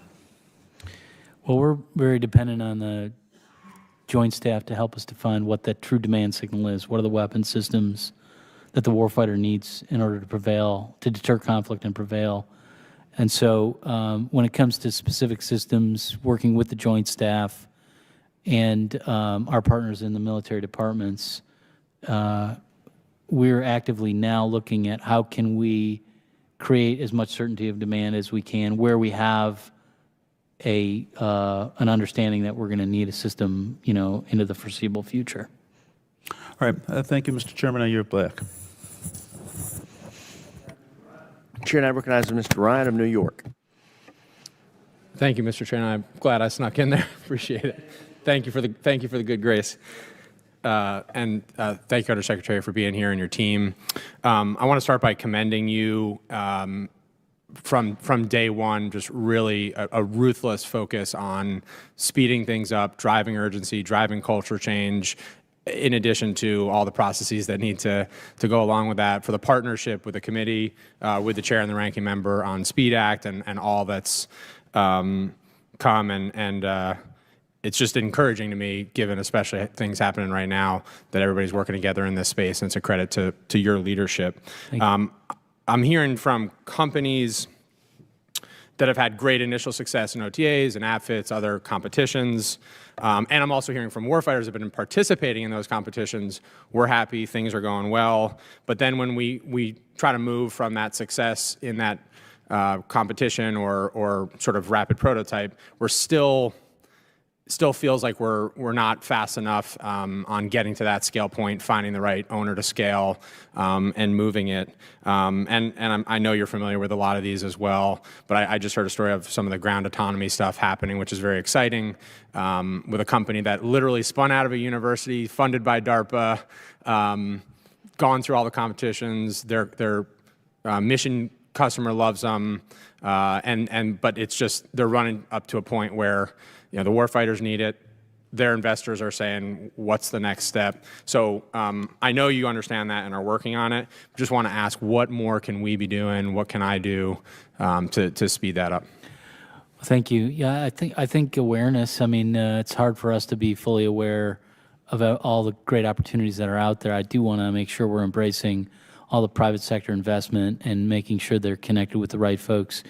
I mentioned something earlier that I think is a barrier that we need to work through, which is the legacy structure of our acquisition system. I think makes it challenging for these new entrants to find champions inside the system, and you're only going to get across the valley of death and get into the pipeline if you've got a champion inside the system. So thinking through what kind of mechanisms could we use. I mean, we've created the Defense Innovation Unit in SCO, and of course DARPA and others are helping incubate that technology. But and it's my hope that one of the outcomes of the portfolio acquisition executive, with what we believe will be flexibilities, will be provided to those leaders that they can potentially be champions of new and emerging technology that are contributing directly to the mission area where they have responsibility for acquiring capability. That's great, and we would love to work with whoever on your team makes sense if we're hearing those data points to make sure if you're not tracking them for whatever reason, so we could follow up with you on that. And I appreciate again that you guys clearly get, and you personally get, the culture change component of this in addition to authorities and everything else that we've been working on.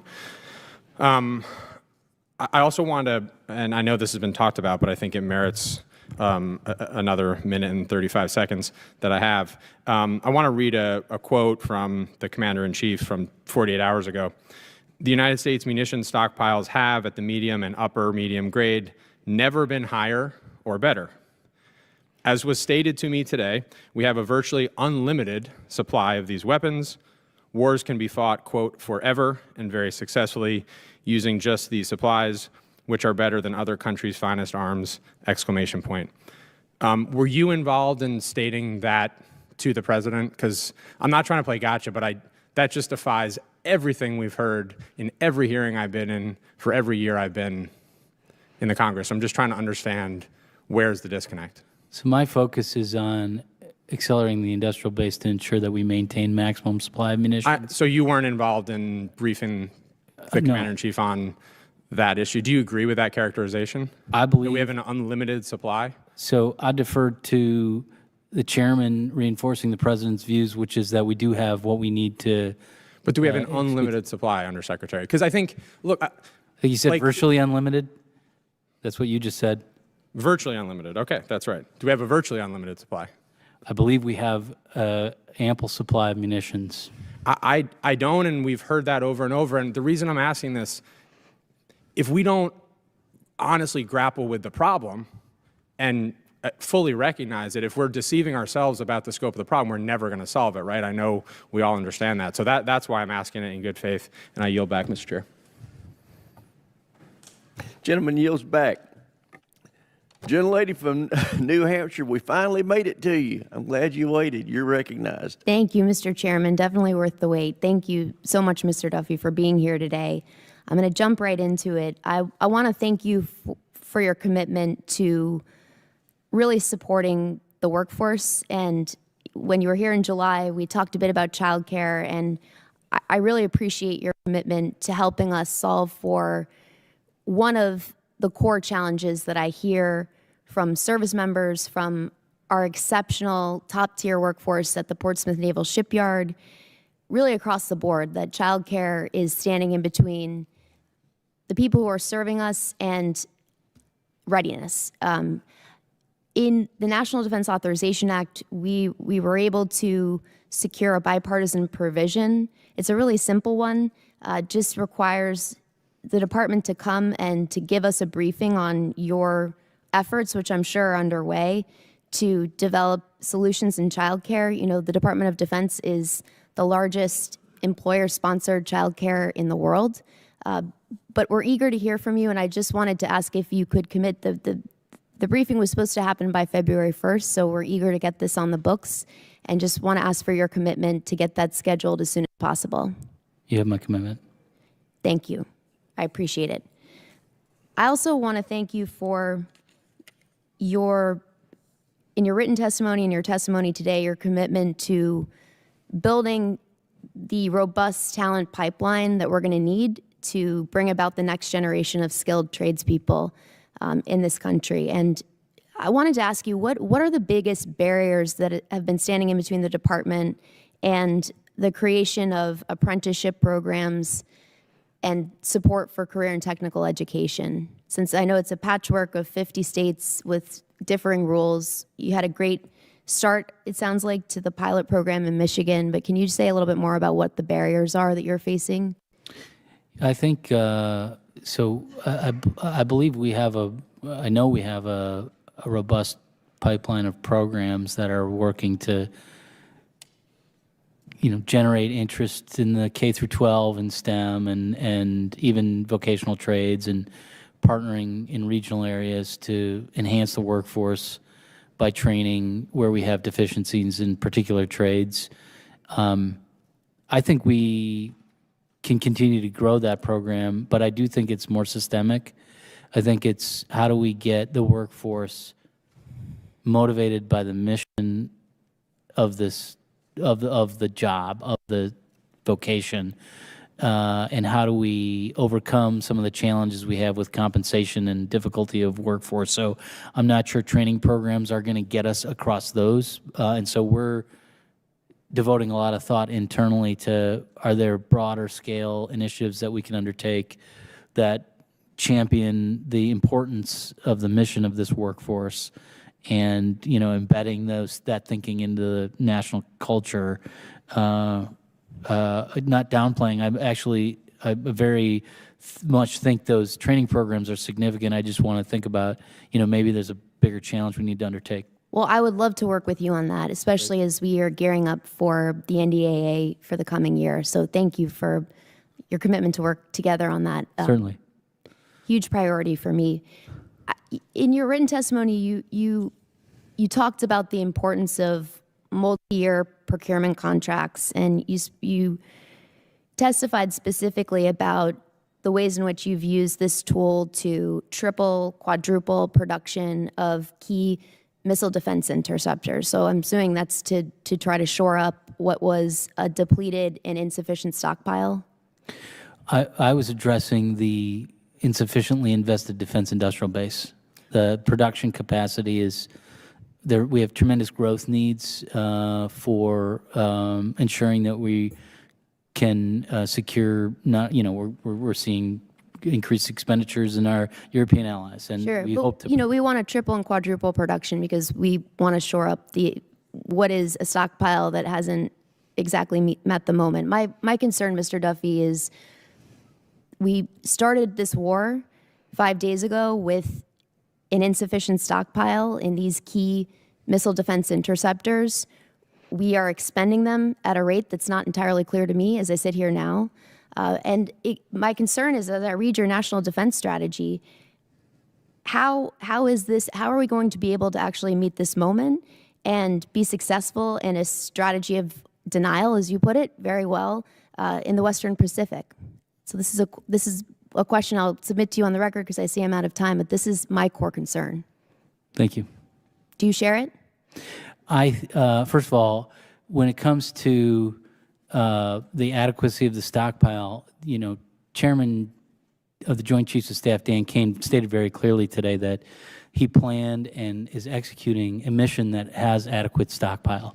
So as I mentioned, my focus is way before this operation started, ensuring that we're making the investments required to expand the industrial base that we inherited that doesn't account for the future growth needs of our security. And we are focused, and I am focused every day on ensuring that we get the industrial base to produce more. Well, I thank you for that. I yield back, Mr. Chairman. Thank you. Gentleman yields back.